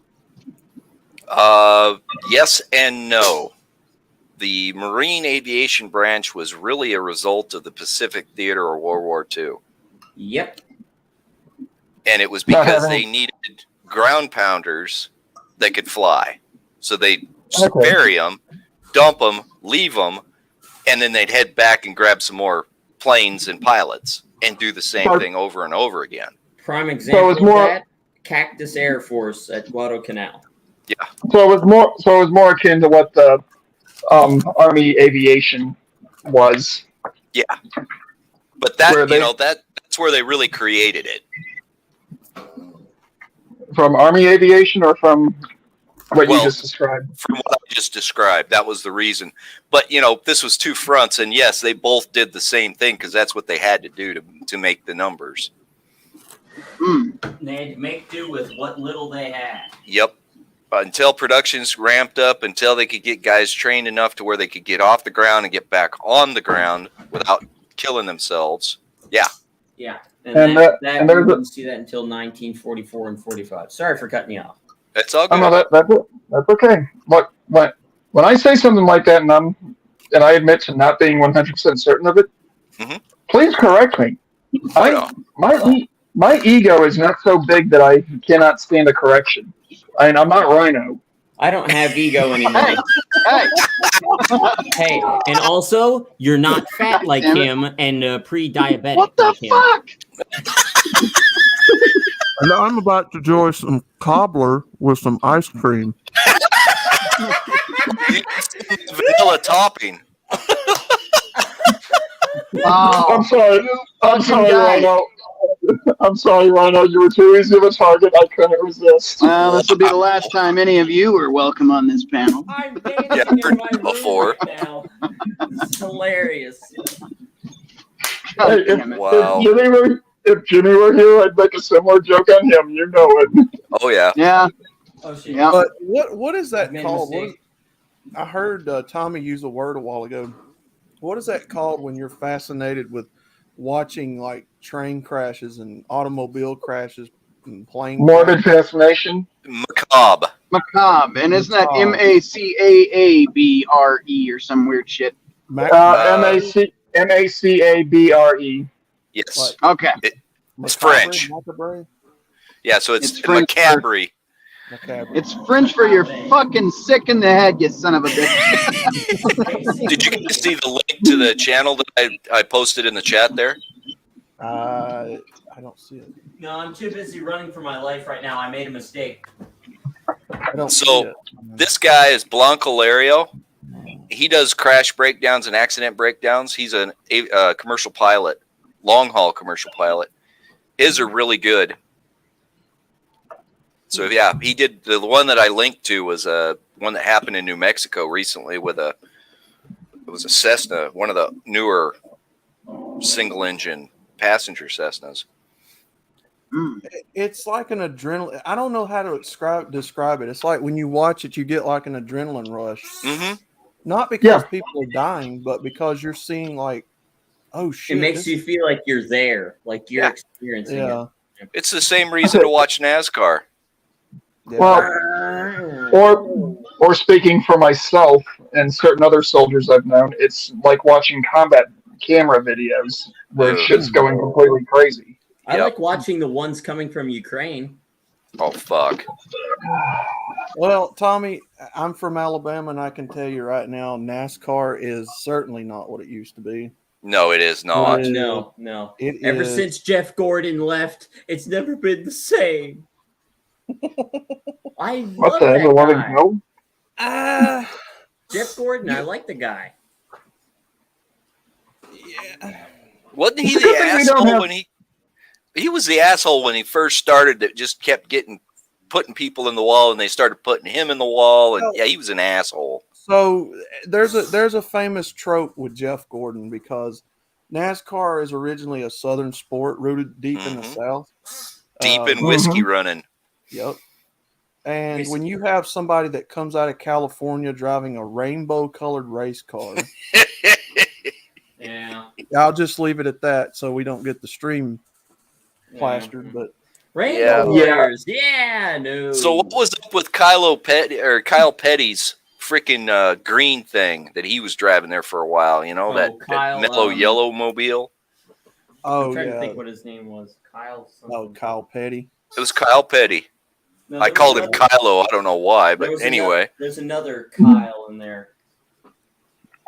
Him Kyle and his Busch. brother. They Yeah, were Kyle both. Busch. Yeah, those two. You want to talk some assholes? Those guys are some Oh, yeah. egotistical, just Well, asses. we don't want to talk about asshole racers because then somebody named Bubba pops up. He is unfortunately from my home state, Are you kidding me? You and poor bastard. we do not claim him as an Alabamian because Well, he's an definitely not. He's a Smollett. Yeah, he's an asswipe. A used asswipe. Yes. He was that beaver they were getting the vanilla out of. Ah! Now Well, he's the not white. even really black. He's half white and half black. He's mixed. See, that's what I said. He's a used asswipe. He's a Oh. white sheet with a little bit of brown on it. Yeah, yeah. Mhm. That Yeah. you usually find at the bottom of a trash can in the geriatric wing. Or in the west wing of the White House. Yeah. Damn, Rhino. on that note, I'm going for a beer. I gotta wipe that taste out of my mouth. Ugh. Ah! And I'm gonna get ready That to. image was good enough to give taste, you sick fuck. Ew. Here's a question I have to ask. Have we ever caused anyone to have a spit take on the stream?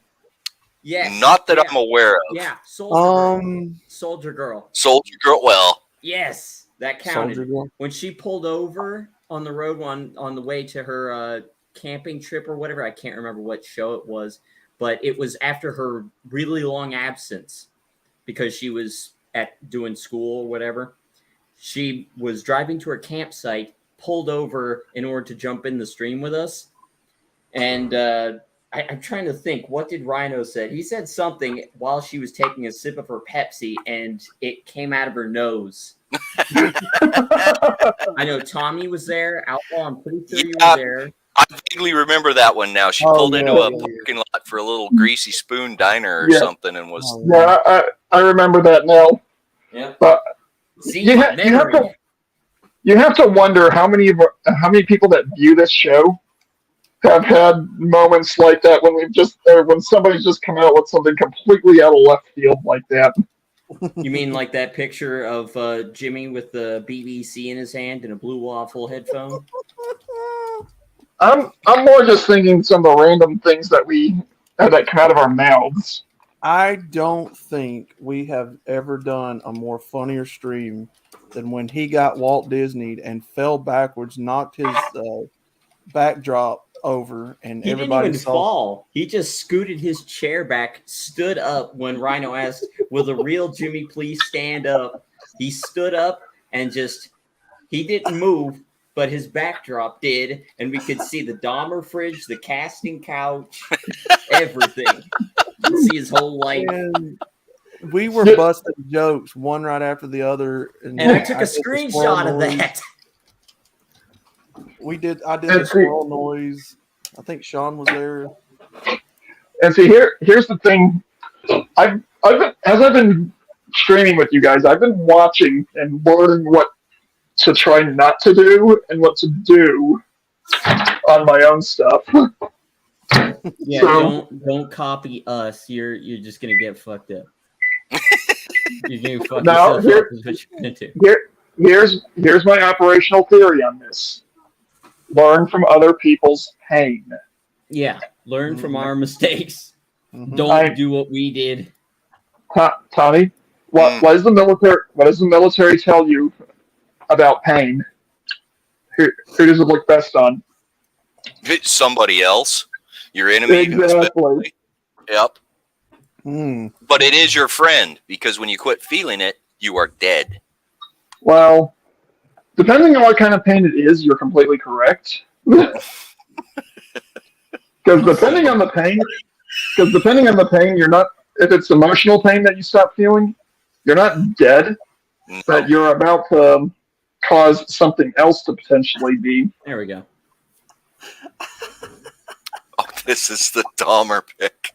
All right. On that note, I'm going for a beer. And it's bathed in a nice green asparagus green light. But one of the things I learned from that particular stream was when I do go live, in addition to the virtual background, I also have a blue canvas tacked up behind me. So when I do go live, if the VB doesn't work properly, all you're going to see is a blue sheet on my wall. Well, I mean, you can get some relatively inexpensive green screens from Amazon. Yeah, but the thing is, with they're doing this the way I'm doing it, I guarantee I can't knock it down. Well, no, they're usually with a cheap, just little 3-legged stand, 2 bars going straight up. Yeah, I know. My dad used to do semi-pro photography, and I saw the setup he used to have, and I considered getting something very much like that. And I deliberately went to his place, set up a small desk and chair, and tried pulling a Jimmy, and found out just how easy it would be for a klutz like me to do that. No. You. Yeah, Sean. Please tell me you're doing that to an insect. Sean said he bought JimmyGotBoned.com. Yeah, I remember that.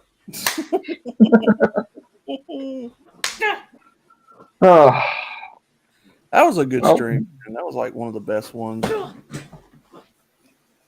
Well, hell, the amount of crazy we come up with on the regular for these streams, I'm going to go out on a limb and say it's darn near epic on the level that we go to. Because we pull so much stuff out of left field that I don't think anyone else could figure out just where on God's green earth we're coming up with it. Oh, see, that's why I wish a lot of the people on Gilded would get on with us, man. Because there's where a lot of it happens. Oh, like Kitty Stalker, Calliope, a lot of them. Oh, Outlaw. Mm-hmm. That's why whenever I do my streams, if you notice, I'm sending invites to people rather than shooting it as a shotgun blast. Yeah. Because I'm seeing folks who are putting out some really clever stuff on Gilded that I think would have some good insight on whatever topic it is I think we're going to be talking about on my stream.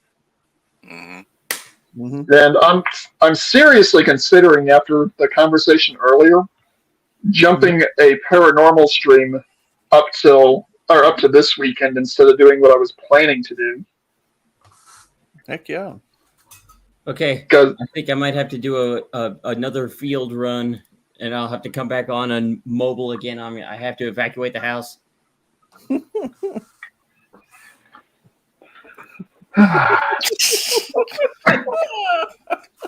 God, Jackal. Tommy, Outlaw, do you think we need to see about getting Jackal an area decontamination kit? A good HEPA filter with a carbon filter on it would be just fine. Well, no, that'd be fine. That'd be fine for. Hang on, no. The air filter and HEPA filter would be good for after he's cleaned out the area. Well, this is. I'm talking about for cleaning the area out for it to be fit for human habitation again. Well, if you listen to the commercials, that would be that spray shit.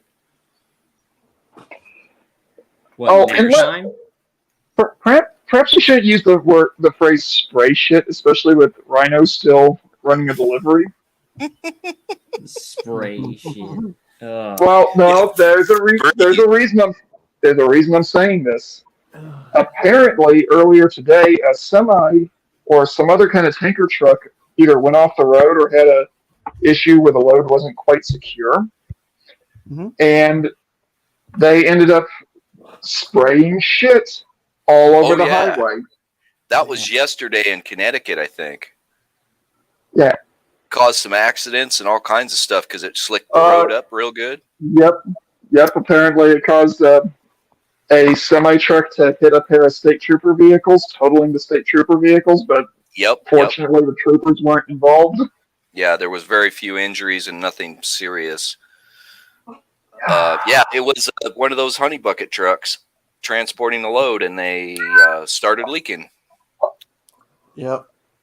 That's what we call them, honey wagons. Well, that's actually the brand name on the ones around here. Is like Honey Bucket or something like that. You know, that is a completely inappropriate name for what they transport in those things. Well, I think they call it that because they got money. Because nobody else wants to do it. Okay. Have I told you guys about the one time I came close to being in a mortar attack during my time in Iraq? Mm-mm. Let me guess, you were on the shitter. No, I wasn't. This actually is worse. Oh, boy. Mm-mm. The question is, do we want to wait for Rhino to come back? Probably should. I don't know. Yeah. Let's give this a few minutes. When Rhino comes back, remind me of this. Because it is gloriously bad. What? Okay. He must have found the sweet spot. Tommy, Outlaw, did you ever watch the original Battlestar Galactica? Yeah, I remember watching that as a kid. Yeah, it's been so long ago. Do you remember the black pilot Boomer? Now that you mention it, no, I don't remember him. He was a fairly small part, though, I'll bet, wasn't he? He was one of Starbuck's buddies. Usually whenever Starbuck was getting in trouble, Boomer was either right there trying to talk him out of it, or he was right there getting stuck in with Starbuck. He was the voice of reason character. Okay. Yeah, pretty much. In the series, it was pretty much always Starbuck, Apollo, and Boomer when they went out on missions. Mm-hmm. Well, Jackal's scream just now reminds me of Boomer's battle cry.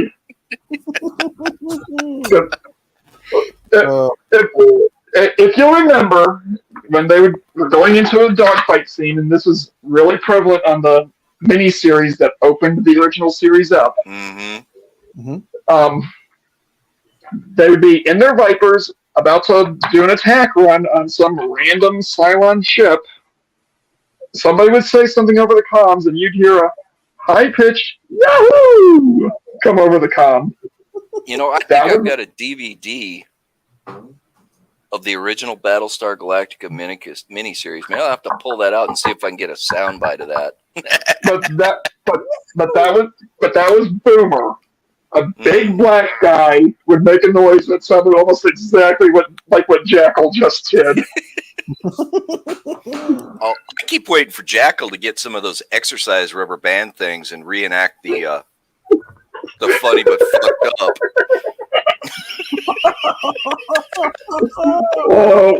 Hang on. We shouldn't wish that kind of pain on Jackal. No. This will be a reenactment, so it won't be real pain. Right, Jackal? Right? We want to welcome back. What the hell did I miss? I come back and things are already seeming sketchy around here.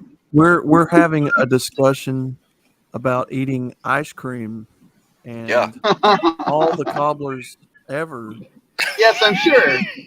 I'm sure that's what the fuck is going on in here. Okay, Rhino.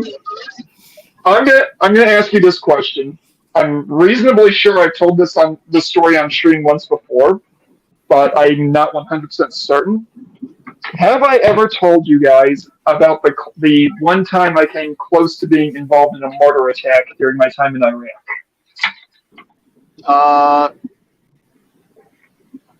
Say that last part again. It cut out a little bit. Have I ever told you guys about the one time I came close to being involved in a mortar attack during my time in Iraq? Are you talking about the guy that got pink misted? Oh, that was a meteor. No. That was a meteor. Yeah, that was Fort Irwin, a different kind of Hades. Okay, no, then I don't think you've told us this one. Okay, this was during my time doing compound security in Iraq. My unit was tasked with providing security for special forces compounds. Sounds really high speed and cool, until you realize all we were doing was escorting KBR dingleberries around the compound so they could clean up things and do whatever maintenance they were tasked to do. Mm. Part of the group was we also had to escort around the Porta-John cleaners. Oh yeah. I just got back from escorting one of these guys, and bear in mind, most of these dudes were Nepalese, and most of them had no idea what hygiene is. I blame that as part of the reason why I have no sense of smell to this day. Well, I get the guy off the compound. I'm in the shack, filling in my logs, talking to the sergeant of the guard, talking to the camp commandant, who was a real cool dude and would come by and make sure that we had everything we needed. And then we hear the big booming voice, incoming, incoming, incoming, followed by the hiss whistle of mortars coming down. First one impacted probably about 150 meters away from the T-wall. Second one impacted probably about 50 to 75 meters away. Third one impacted. You hear the first boom followed by the big boom. The Porta-John truck. The Porta-John truck got a direct hit. Oh Jesus! Oh no! Speaking of getting hit, I'm gonna have to run. I'm gonna jump back in on mobile again. I'll see you guys here in a minute. Yeah, well, when you come back, make sure you got a, one of those, what do they call it, dead cats or whatever, the funny, fuzzy things you put over your mic, so you don't have to listen to your wind. I don't have one of those. I'm poor. Well, then stand inside when you're streaming. That's all I ask.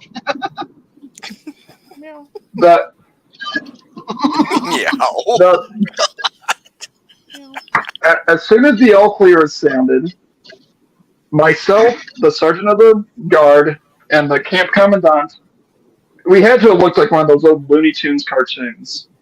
Because we popped our heads around the corner of the T-wall barrier, and it was literally me, the commandant, and the sergeant of the guard. I shit you not, words chosen deliberately. The sergeant major or the commandant goes, "Well, that's a shitty way to go." Literally, the only thing you could identify of the Porta-John cleaner truck was the transmission. Damn. Wow. Yeah. Now, guess who the poor individual was that was out there that as soon as the MPs gave clearance to clean it up with a pressure washer, cleaning, or in their mop gear in Iraq, hosing down the wall. Fun times. Somehow, I always managed to get, and this is words chosen deliberately, I'm sorry to get you zapped, I always ended up getting the shit details. Yikes. Did you get a steak dinner out of that one? Considering this was a special forces compound and the team rather liked me despite the fact that my unit seemed to have a hard-on for making my life miserable, the guy that was in charge of rations on there was like, look, we have a couple of different kinds of steak, we have some crab, we have some lobster, and we have some shrimp. What would you like? Yeah, I figured you'd get something good out of that. I looked at him and go, if you're willing to go with crab, lobster, or crab, shrimp, and whatever would be a good side for that, I'm okay with that. He was like, dude, I'll make it for darn sure it's the best meal you've gotten the entire time you've been here. Hell yeah. Yeah, he held up his side of the bargain.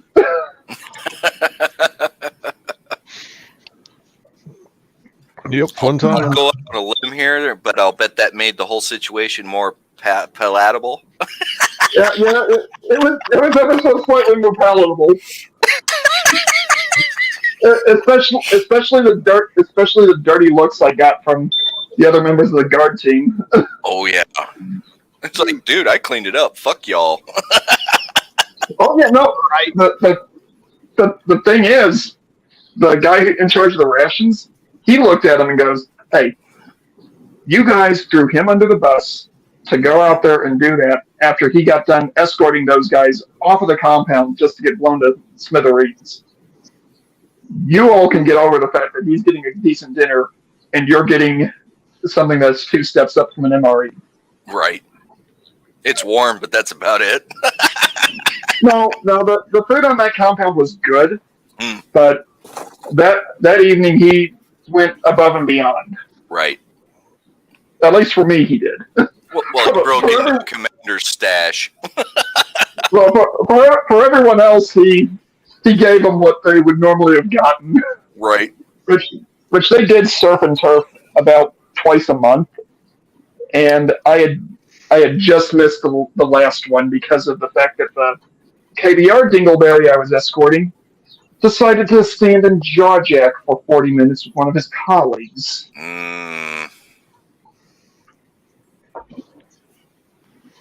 And they, You're all equally worthless. Yeah, fix a bayonet and give him a poke. yeah, they didn't allow me to have bayonets. Ah, those bastards. Well, remember I told you about the set of throwing knives I had? Yeah. That was why I had those throwing knives. Because they wouldn't let me bayonet. They wouldn't let me have anything else I could go pokey with when people started acting stupid. Mm-hmm. One of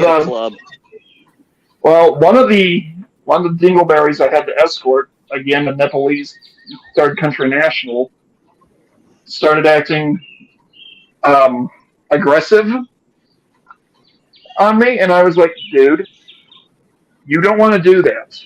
Right now, all you're going to get is me reporting you to the people in charge and keeping you from coming on this compound again. You go any further, you will find out just how sharp these blades are. Because I'd be standing there sharpening my knives while watching these people. Well, that's why he got aggressive. He thought you were threatening him. The thing is, he actually did charge at me, and I was like, stop, watch. I take a piece of paper and I do the drop test. Mm-hmm. Clean in half. He stopped where he was and was like, you don't know how to use that, do you? I'm like, do you want to risk it? You want to find out? He got real quiet real fast and went back to his truck. Mm-hmm. Yeah. Looks like we're heading back into the shitstorm, so this should be fun. Yeah, it looks like you got a bit of a thunder cell going on there. Yeah, a little bit. Looks like what I was dealing with the last couple of days. Ah, you're making me homesick, man. I got clear skies where I'm at. That's pretty clear here in Washington today. Partially, Yeah. but had a storm roll through here earlier. Well, I'm looking at 100-degree temperatures for the next week and a half. Ugh. Wow. And a slim possibility of storms. You've got humidity too, don't you? Yes, I do, because I am Makes in it southern miserable. Missouri. God, that makes it miserable. He's in Missouri. Misery, we call it. I'm about 2 hours away from Lost in the Woods. 92 degrees with high humidity here where I'm at. Yeah. Speaking of Walt Disney, he's in the chat. Oh my no God. shit. He's in the chat. But Yeah. don't you worry, Tommy. We've got. Why isn't he on the show? Jimmy, get in the show. Don't you worry, Tommy. We've got a heat advisory from where I'm at. Oh. You know how lame that is? Because we get them at 75 fucking degrees. Jesus. Yeah. These guys are such big fucking pussies. You cannot believe. Oh my God, if you hit 90, everybody's going to die. I wish my neighbor would stop being a dick. He didn't hear me. Well, over here, the way we tell you to do that is we take a pot shot at you. If I have to light a firework or pull out the old Henry 22 cricket popper and get somebody's attention real fucking quick. Oh, there we go. There we go. There we go. But luckily, he's a cool Look old at it. dude. What's going on, But James? luckily, what's up? Hey, Jimmy. We were just talking about you earlier. I thought my ears were burning. Yeah, and about an hour ago, we were talking. You suck when you're fucking drunk. You can't stay on script, man. Oh, the Jimmy script, yeah. Also, you missed me running. I ran 100 yards very quickly. Go do it again. Yeah, do it again. Put it on screen so we can see it. But don't do it with any wind. No wind. No wind. Well, he can put on his camera but mute himself. No wind. I've got the camera on. Camera is on. Jackal, you of all people can appreciate the phrase "no wind." So come on. No wind. Yeah, considering I had to run away from my house because it was full of wind, particularly wind. I'm hearing Foul Outlaw wind. try to change the no egg song into no wind here. Yeah, no, I literally was just thinking we need No to get eggs. BillyvonBomb. Empty carton. You don't have any wind. You don't have any wind. Do not eat the beans because there is no wind. Have a gif of Rhino sitting in a chair, half-ass dancing.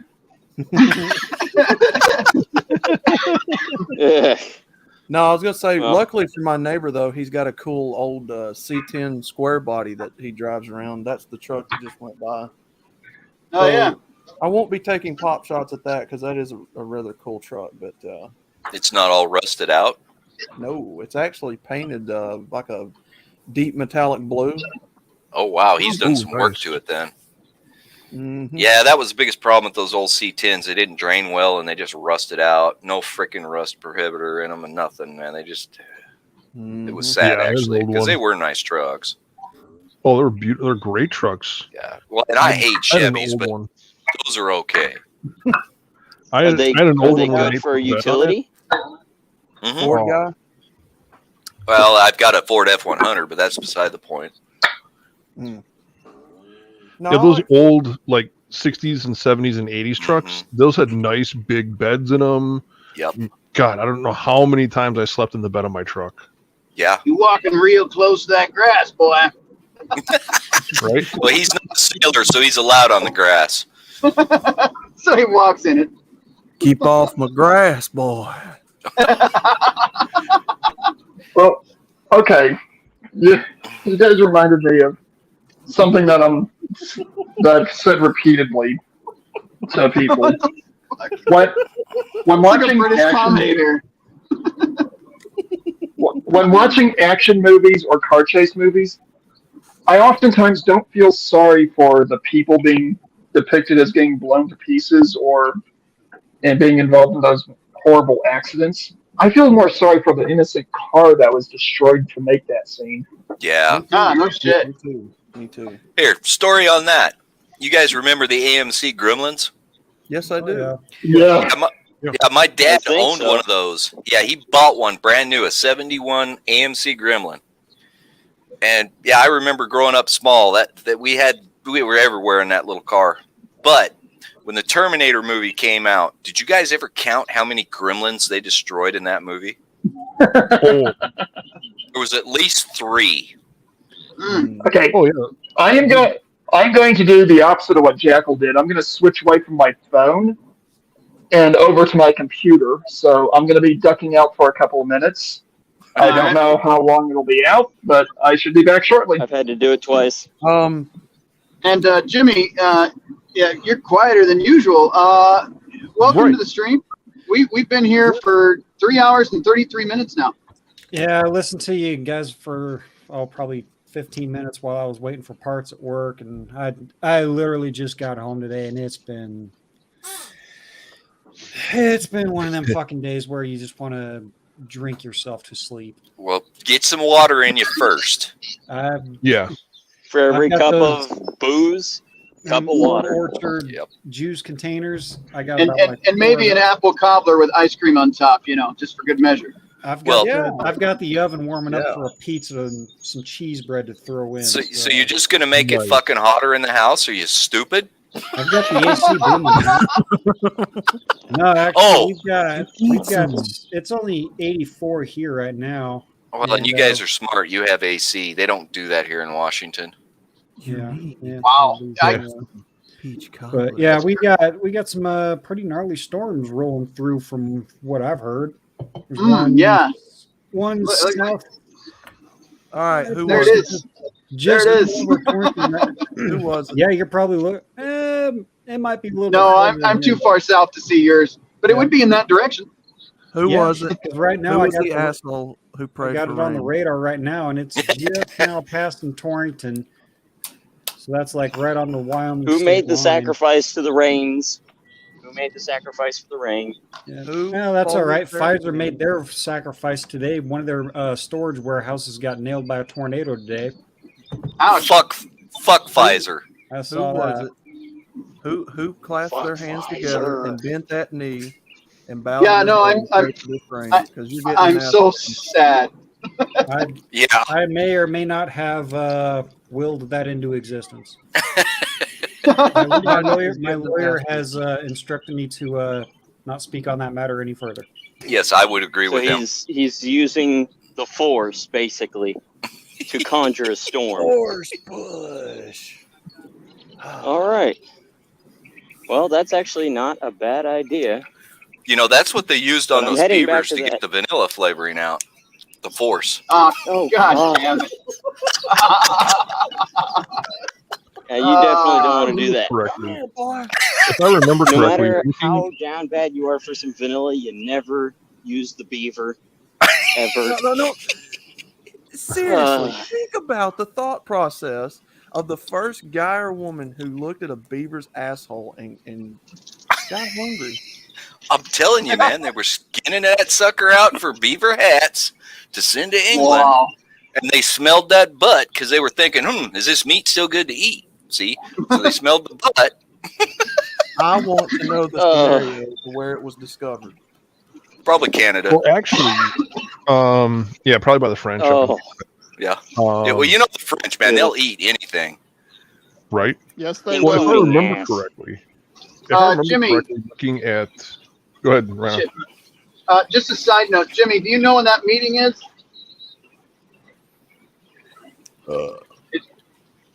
Jimmy, you still there? Yeah, sorry, I was just throwing my pizza in the oven. Do you know when that meeting is supposed to happen? 6 o'clock. Okay, so I'll end the stream around 5:45, something like that. But I'll still be stuck in traffic for a while. All right, I'll let Pop know. All right, sounds good. Wait, what meeting?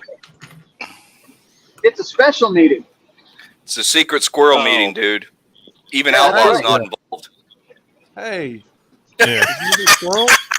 I Yep, want to just, be there. Just regular squirrels, no Bronto squirrels in this meeting. Oh, No Bronto squirrels. Well, I mean, there are some squirrels around here. I remember seeing them my first run through here. I saw about 4 or 5 of them. Hey, you ought to catch one of those and squeeze it and see what you get out of it. No, Well, I'm good. Tommy, if I remember correctly, looking at the point of origin of the original raspberry flavor that they were using also came from the castor gland of the beavers. So sometimes when they call natural raspberry flavoring, it comes from the castor gland, which is right next to some of the other glands. Right. So you get your natural raspberry flavor and also your vanilla flavor that comes from beavers. Yes. So, just in case. Natural imitation flavors, though.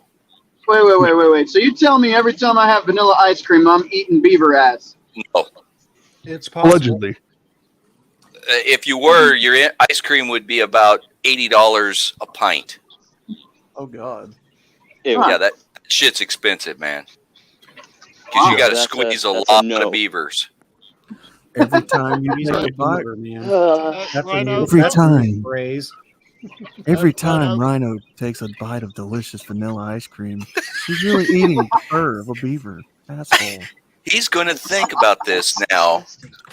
Yeah. He's gonna be out there giving beavers rim jobs. It's true. It's true. Hey, wait! All I gotta know is it sugar free? Okay, so here's another question for you guys. Yeah. If No that's carbs. if that's where regular vanilla comes from, where does French vanilla come from? French beavers? French beavers. Yeah. Logical conclusion on that. So those are even more expensive because European beavers are very scarce. Oh. Wait, that's I actually can't true? see shit. Well, yeah, they And made even houses if they're of them, shaven now. man. Hey, Tommy, correction. Yeah. Quality European beaver is rare. Well, yes. They all stink and they don't shave. But anyway. Beaver smells like garlic. They don't Yeah, do the pits normal either. beavers and the normal beavers and the beavers of their women as well. Not that I Now- would know from experience or anything. I'm just saying. See, there's an idea for Billy. Get him out there with a bunch of French people shaving beavers. There actually Maybe is it'll catch on. there's a motorcycle run that the UMF puts on every year, and they call it the Bald Beaver Run. It's actually pretty funny. My dad's got Bald a Beaver shirt, Run? the Bald Beaver Run. My dad's got a shirt, and on the back there's a beaver with clippers, and he's shaving his head. Funny or how? That's a good weird, bike 'cause run. I like that. I was imagining just a bunch of French women running. While No. smoking cigarettes, by the way. Right, of Nah, course. French women like it. And biting into an onion. Yes. Yeah, biting into an onion, a whole onion, and then a cigarette in the other hand. Yes. Right. That is terrible. With My instead of a knee's lump starting of to hurt. chew, That's they got a great. clove of garlic. Ooh. Tommy, instead of a lump of chew, they got a wad of garlic in their mouth. Ew. Oh. That's terrible. Yeah, and when they spit it out instead. And when when they spit, they don't spit. They just rub it on their armpits. No, they just swallow. Yeah, they just swallow. Oh, that's nasty. No. Is anybody else's knee hurting? Mine was this morning. So is my foot, but that's just the gout. No worries. Or it could be because my right knee is you're starting busy to hurt. putting your foot up someone's fourth point of contact. I haven't had to do that recently. Not yet. No, I recently I do have to do it periodically. There's this little fucking redhead that works for me. She needs it really bad, but it ain't going to be up her fourth point. It's going to be up her slot B. Well, her slot B or her slot C. Slot C, whatever. She's going to get a cunt punch. All right. In case anyone's interested, the Russian Prague has decided his Wagner group's going to Africa instead of Ukraine. That's to get it as far from what's his bucket as possible. Probably. Yeah. Poutine? No, not Poutine. The old guy that got kicked out. I just figured you guys would find it humorous the way I used his name and abused his name to do that. Yeah. No, poutine is a rather delicious Canadian dish. If it's made by the right person, yes. French fries? It's French fries, gravy, and Cheese curds. Cheese curds, yeah. Good cheese curds, though. Most people don't get good cheese curds, so it all tastes like shit. Do you know who made the original French fries? Belgians. Nope. Germans with flamethrowers in 1914. Yeah, they did. Yeah, they did. Oh, they also were the first ones to do chemically induced delicing. Oh yeah. Yes. Damn. Good time. And they tested out different chemicals, of course. Yeah, let's try a little bit of this Cyclone B. Oh, and it was, of course... No, they didn't use Cyclone B. They used chlorine or diphosgene or phosgene. Yeah, well, those Zyklon work B, too. Zyklon B was World War II. Oh, all right. Sorry. Yeah, and it was originally designed to be a agricultural.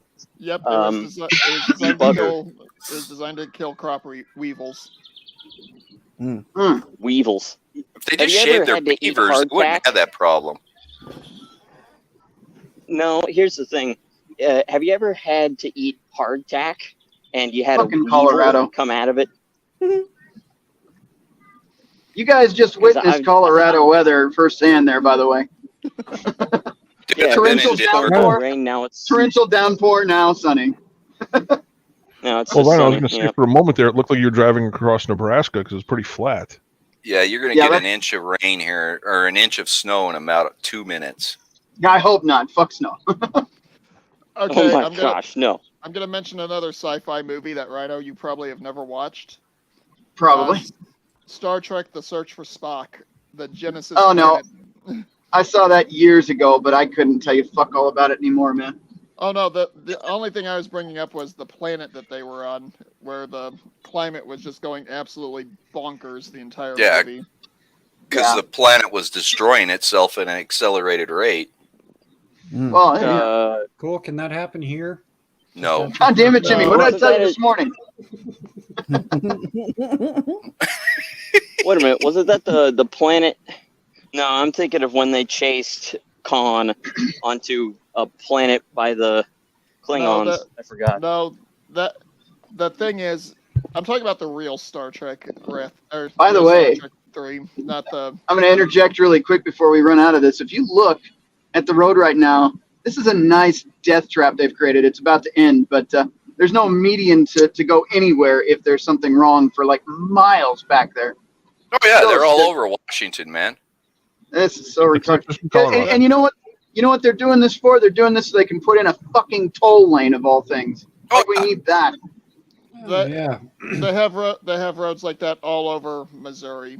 It's so stupid. Anyway, that was my interjection. It's a freaking nightmare. It's Yeah. windy here. Nightmares are dreams too, guys. Nightmares are dreams too. Yeah, you keep reminding us, you bastard. Okay, Crusader. You might get this. You might get this joke because it's from a series of novels that was written from probably about the time when you were in your teens. Oh, so you're Maybe. calling him old? Maybe early 20s. Well, Did you? I'm not did saying you I'm ever- old. Hang on. Last time I heard about that, I Did fell you off ever read- my brown horse. Did you ever read the Zank? Did you ever read Piers Anthony's Zank novels? Oh, the Xanth series? Nope. Every time you talk about nightmares being dreams too, I'm reminded of a line from one of those books. You know you had a nightmare if you have hoof prints all over your wall. Yeah. What the hell? Yeah, that was Piers Like Anthony. Footprints all over your wall. Yeah, he was the Because- pun master. Because a nightmare in the Xanth universe Oh, is literally a mare. horse. Is literally a horse coming and visiting you in your dreams, giving you nasty ones. Mm-hmm. Interesting. Well, Yeah, allegedly, I heard Jack likes it when he gets nasty ones. I was gonna say, where can I get some of those kind of nightmares? Right? Can't find them in the cornfield, can you, Jim? I'll even take her to the cornfield and get her a couple of cobs. Yeah. Yeah, but if you guys like bad puns, Oh, then man. you really do need to look up those novels. They are absolutely hilarious. Well, anything from Piers Anthony is pretty bad about it. My old man was horrible about stuff like that when I was a kid. Was he Remember, repugnant over it? Yeah. I'm trying to remember some of the ones that my old man used to tell me when I was a kid. I remember one of the first times he's like, "Did I ever tell you about my first girlfriend?" I'm like, "No, Dad." And he's like, "Yeah, she was a bootlegger's daughter, but I loved her still." I'm like, God, yeah, that's a dad joke. "Yeah, oh, my That's old a man was Blake level horrible dad about joke. this." Yeah.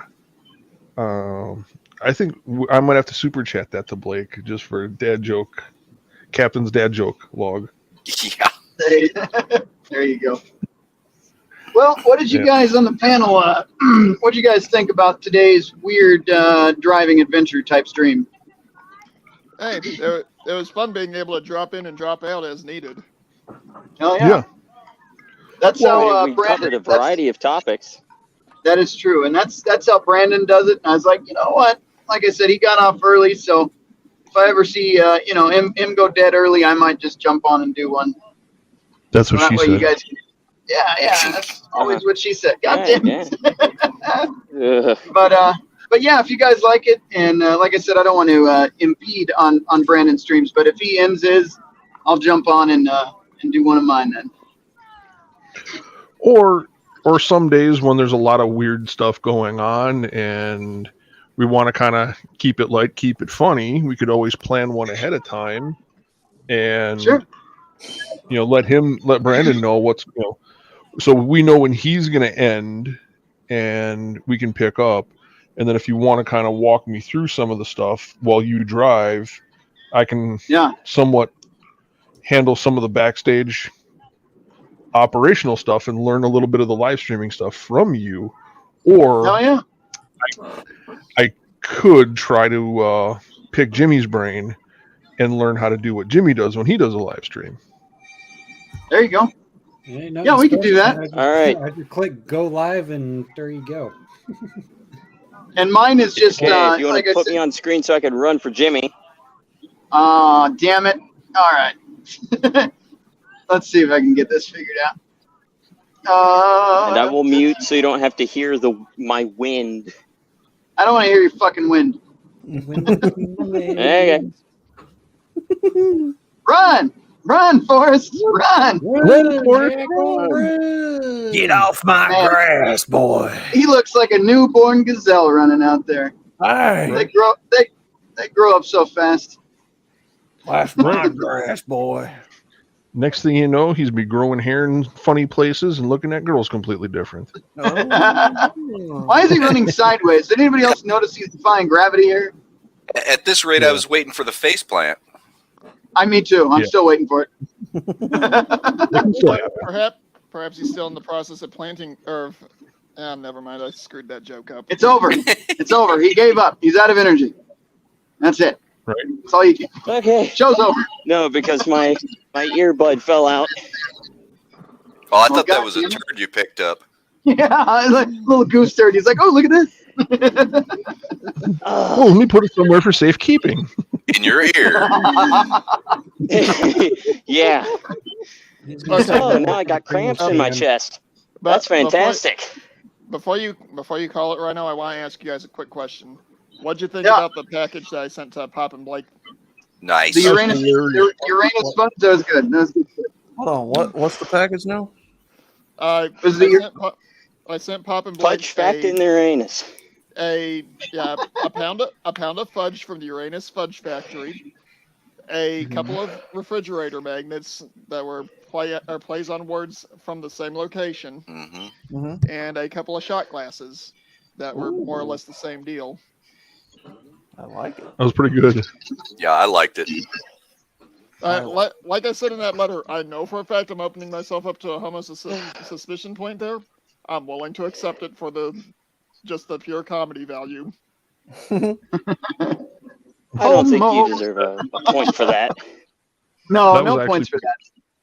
Pretty funny with the when Blake was reading off Uranus Fudge Pack, and like just before that, someone just called him the captain, or somebody made a remark about him and his cruises, and then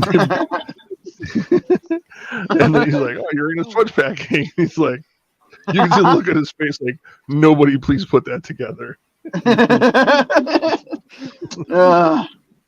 Which made it even funnier. Right. So apparently, what'd you guys think of the conversation Blake and I had the other day? I still haven't gotten there, man. I'll be honest. I've been fucking around with these guys all day.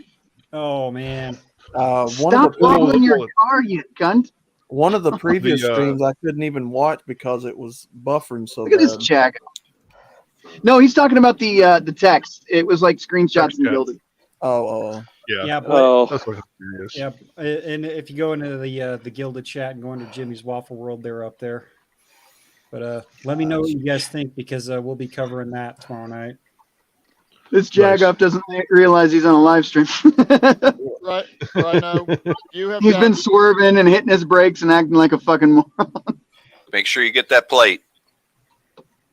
It's right there. You have got so much more patience working as a delivery driver than I would. I deal with this every goddamn day, and this is the fun part where I just sit and wait and hope to God I make it home in time, especially like tomorrow night when I'm sure I'll be fucked like this. Because I won't be home till 6:32, which is 8:32 Pops time.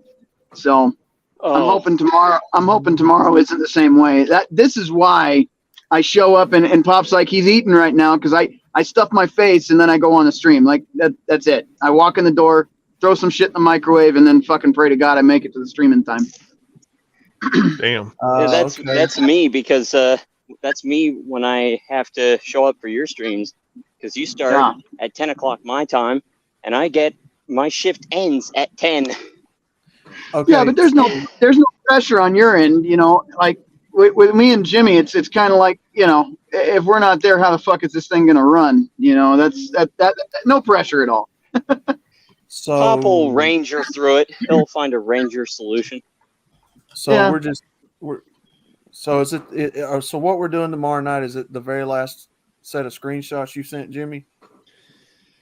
We'll probably be saving that for the alt text side. Yeah, because it's a little spicy. It's a little spicy, and what me and Blake talked about was a little. Well, it's just safe to say not YouTube appropriate, because I do want to put Blake's idea out there about the top 10 words for like a cuck or whatever, like what we were going through and whatnot. Yeah, because I think that'd be funnier than hell. But Cuntosaurus Rex. Well, let's just say he would be Captain Cuck, and the only plundering done would be on his wife's booty. Yeah, don't go any further. Don't go any further at this point, Jimmy. I was gonna say this is our first day monetized over here. If you could refrain from getting us banned. I forget. Congratulations on getting monetized, though. Thanks, man. I couldn't have done it without you guys, and to be honest, I have no idea why they allowed it. So. Okay. If YouTube gives you the proverbial pea nice slap, just blame it on me for that stance. Hey, But Rhino, you're I 4 wanna hours offer- in the I want stream. to offer a theory about that. You're 4 hours in the stream. The algorithm isn't listening anymore. I don't know about that. I don't trust it. But anyway, Amanda, what were you going to say? I wouldn't. Well, here's my theory about this. We know the election's coming up next year. Oh, of course. Well, yeah, I see where you're going. We know they're going to get griped at for shadow banning people that have opinions that they don't agree with. So if they leave one or two relatively small channels alone and even monetize those channels, they can preemptively say, oh, we're not doing that. You see, all these guys who talk about stuff that we really don't like are getting money from it. And See, I think what you're going with this is that they're going to monetize the smaller channels, use them as the front page saying, yeah, we don't shadow ban all of these people that we just don't politically agree with. Meanwhile, all the bigger, more influential channels and content creators are going to be locked up in the Tower of London of YouTube.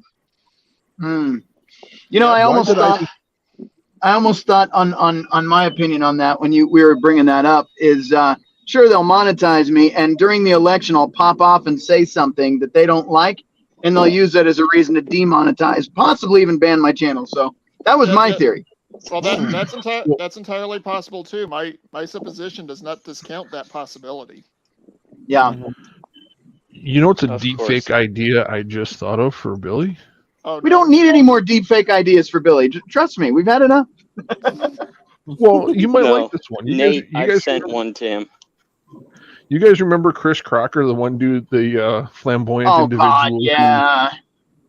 If we could just voice over with him, do a little Billy deep fake magic with the voice of saying, leave Rhino alone, that would be wonderful. Leave Rhino alone! Oh, God. What if you had one of Denzel Crocker from the Fairly Odd Parents?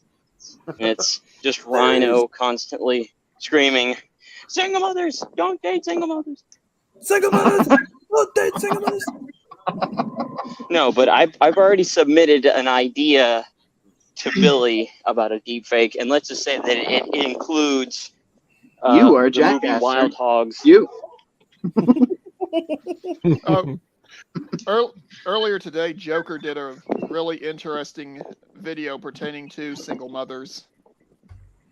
Hey, guess what? We're Them going. whining why men aren't paying attention.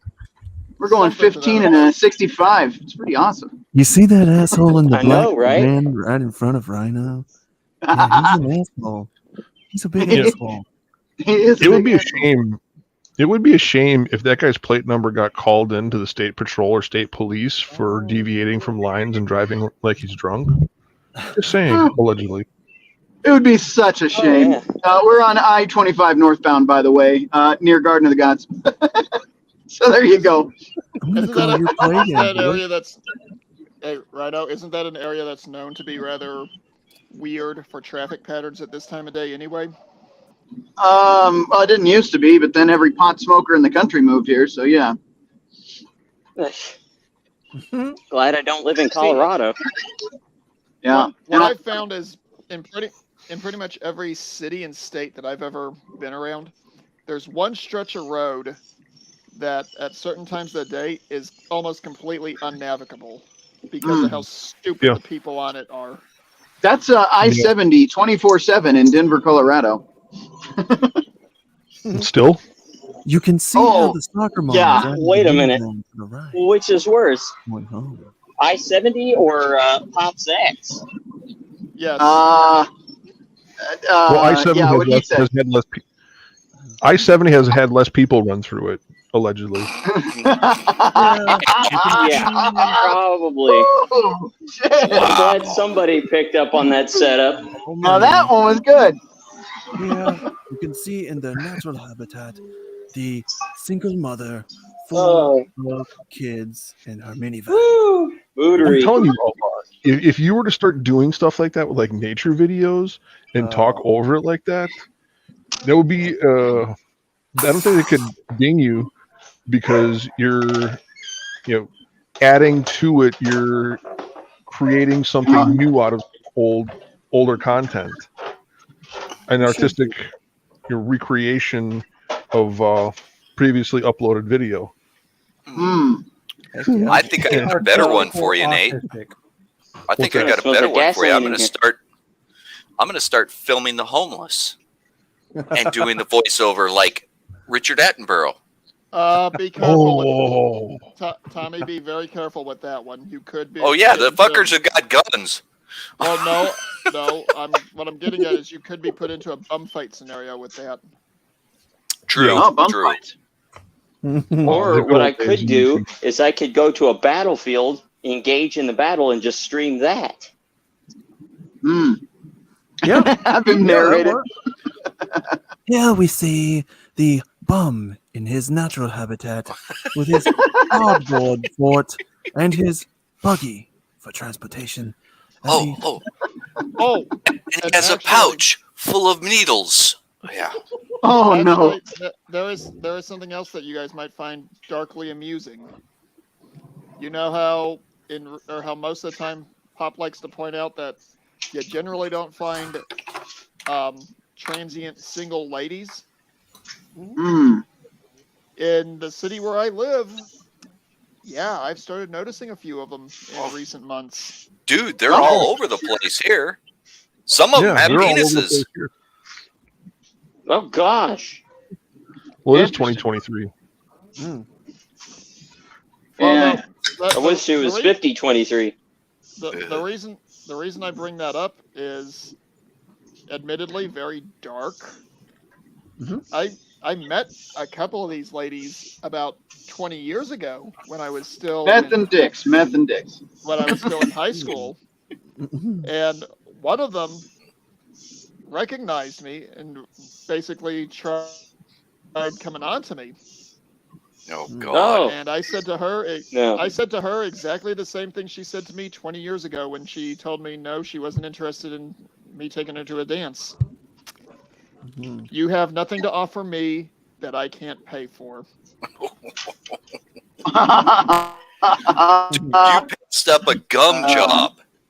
I don't care. You know, Well, you know what? Speaking of they Gum say Jump, about didn't those Billy ladies do a without video teeth. on that? Right. Didn't who do a video on a gum job? Didn't Billy do a an origin story on Rhino with the old lady with the? He might have. I know yes. he did. He Yes. showed it a couple months ago. We'll have to have him post that in Gilded. Here, in the natural habitat I don't know.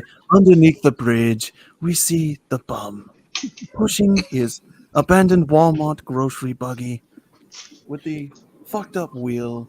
More For like some reason- stolen. For some reason, there's weed. All right, gentlemen. I think as much fun as we're having, I think it might be time for me to start wrapping this up, just because of the fact that I still have a meeting and I have to act like an adult, you know. Yeah. So, Sucks to be Rhino? you, bitch. We act like a yeah. Rhino, act like an adult? Never. Yeah, no shit. It's time for him to start acting like a non-pre-diabetic fat fuck. Shut the fuck up, you dick. Wow. Damn, Jackal. Wow. We probably Well, this would be shouldn't the- we probably shouldn't say something like that while he's driving, so he doesn't swerve off and hit somebody. No shit. Would this be the meeting of the pudgy pugilists? Oh, Jesus. That'd be a meeting of the fatty feudalist.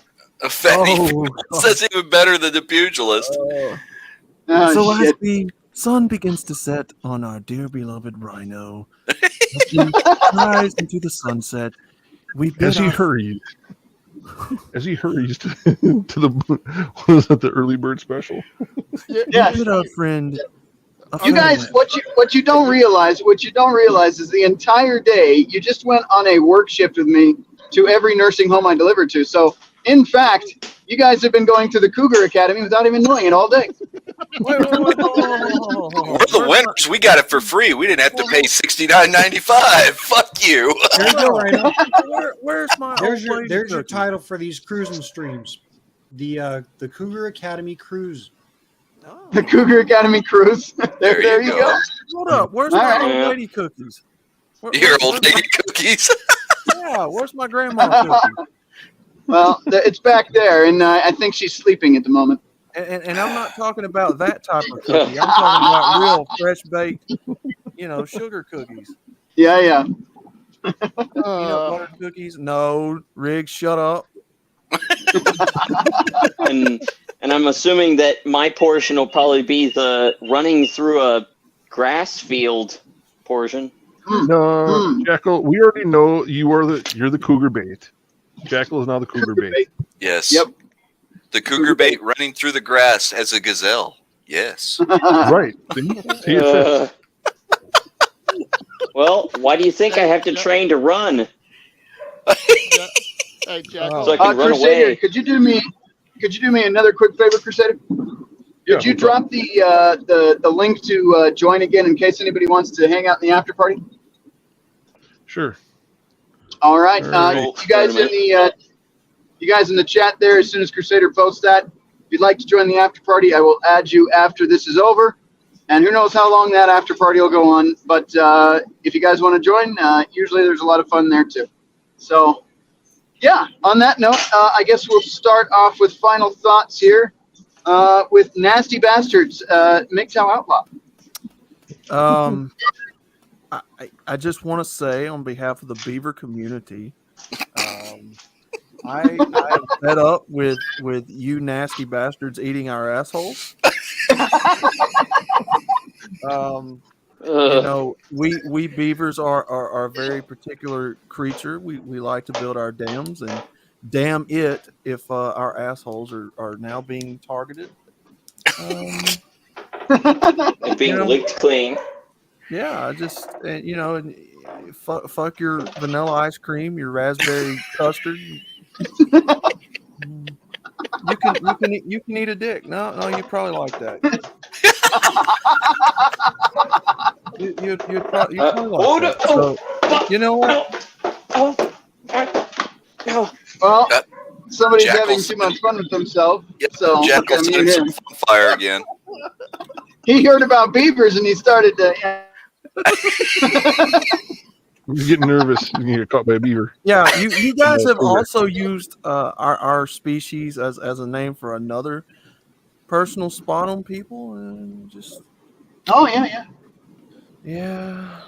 What are we, just sex objects to you guys? I mean, I'm gonna go build my dam. All right. Well, on that note, we'll move on to Jimmy Bones, who showed up late, but he showed up. So, bonus points for that. He gets like some added, status in the Cougar Academy. Jimmy, what are your final thoughts for the day? Going I don't know once. if he's here. He's left speechless. Going twice. I think he fell Hang on. asleep. All right. He went Walt Disney. I keep forgetting I hit my mute button on my fucking microphone. I'm fucking eating here. Sorry. He's never heard of a talking beaver before.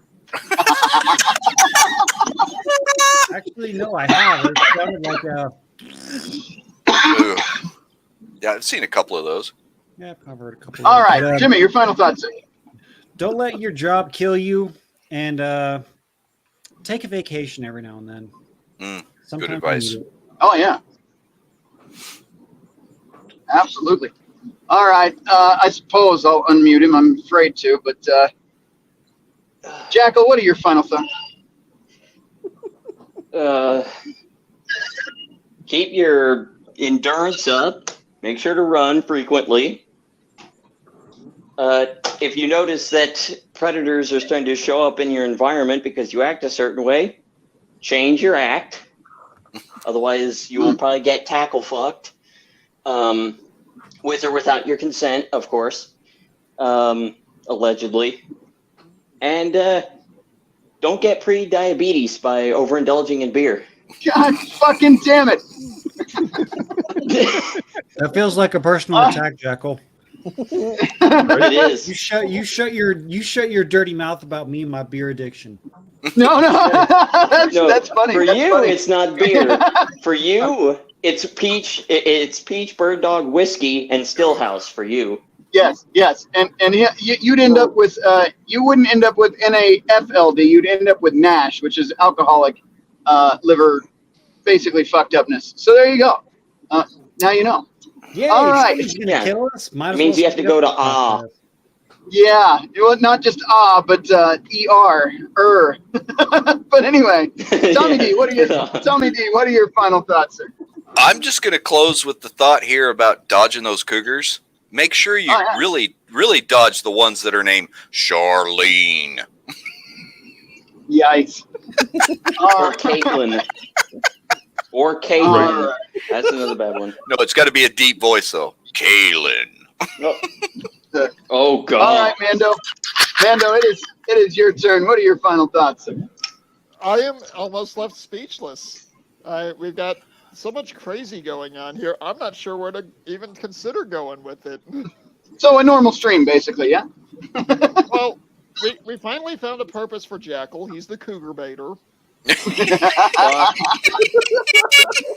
Oh, now it's baiter, not just bait? Wow. Cougar baiter. I like that. Crusader's the Crusader's the air traffic controller, apparently. What? Outlaw is gone Egon on us. Well, he's a beaver rights activist. Jimmy is apparently taking a mental vacation and didn't tell anyone. Tommy D is almost as crazy as I am. Sorry. And not knowing what I was jumping into, I still came back twice. Yeah, that's your own fault. I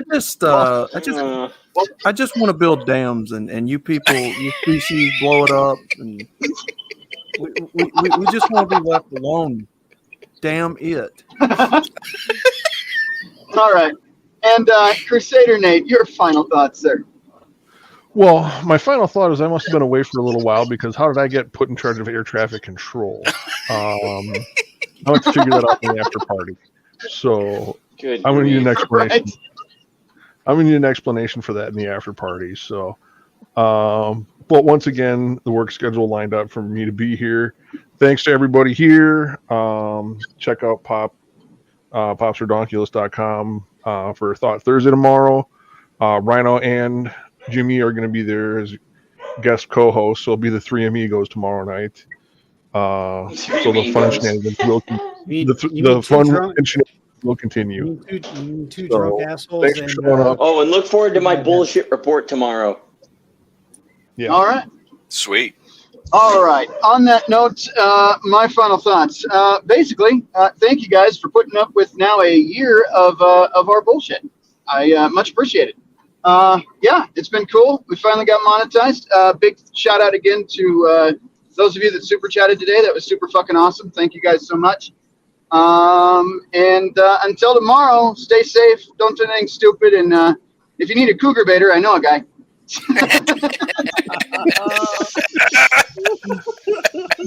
All right, everybody. You have a great night.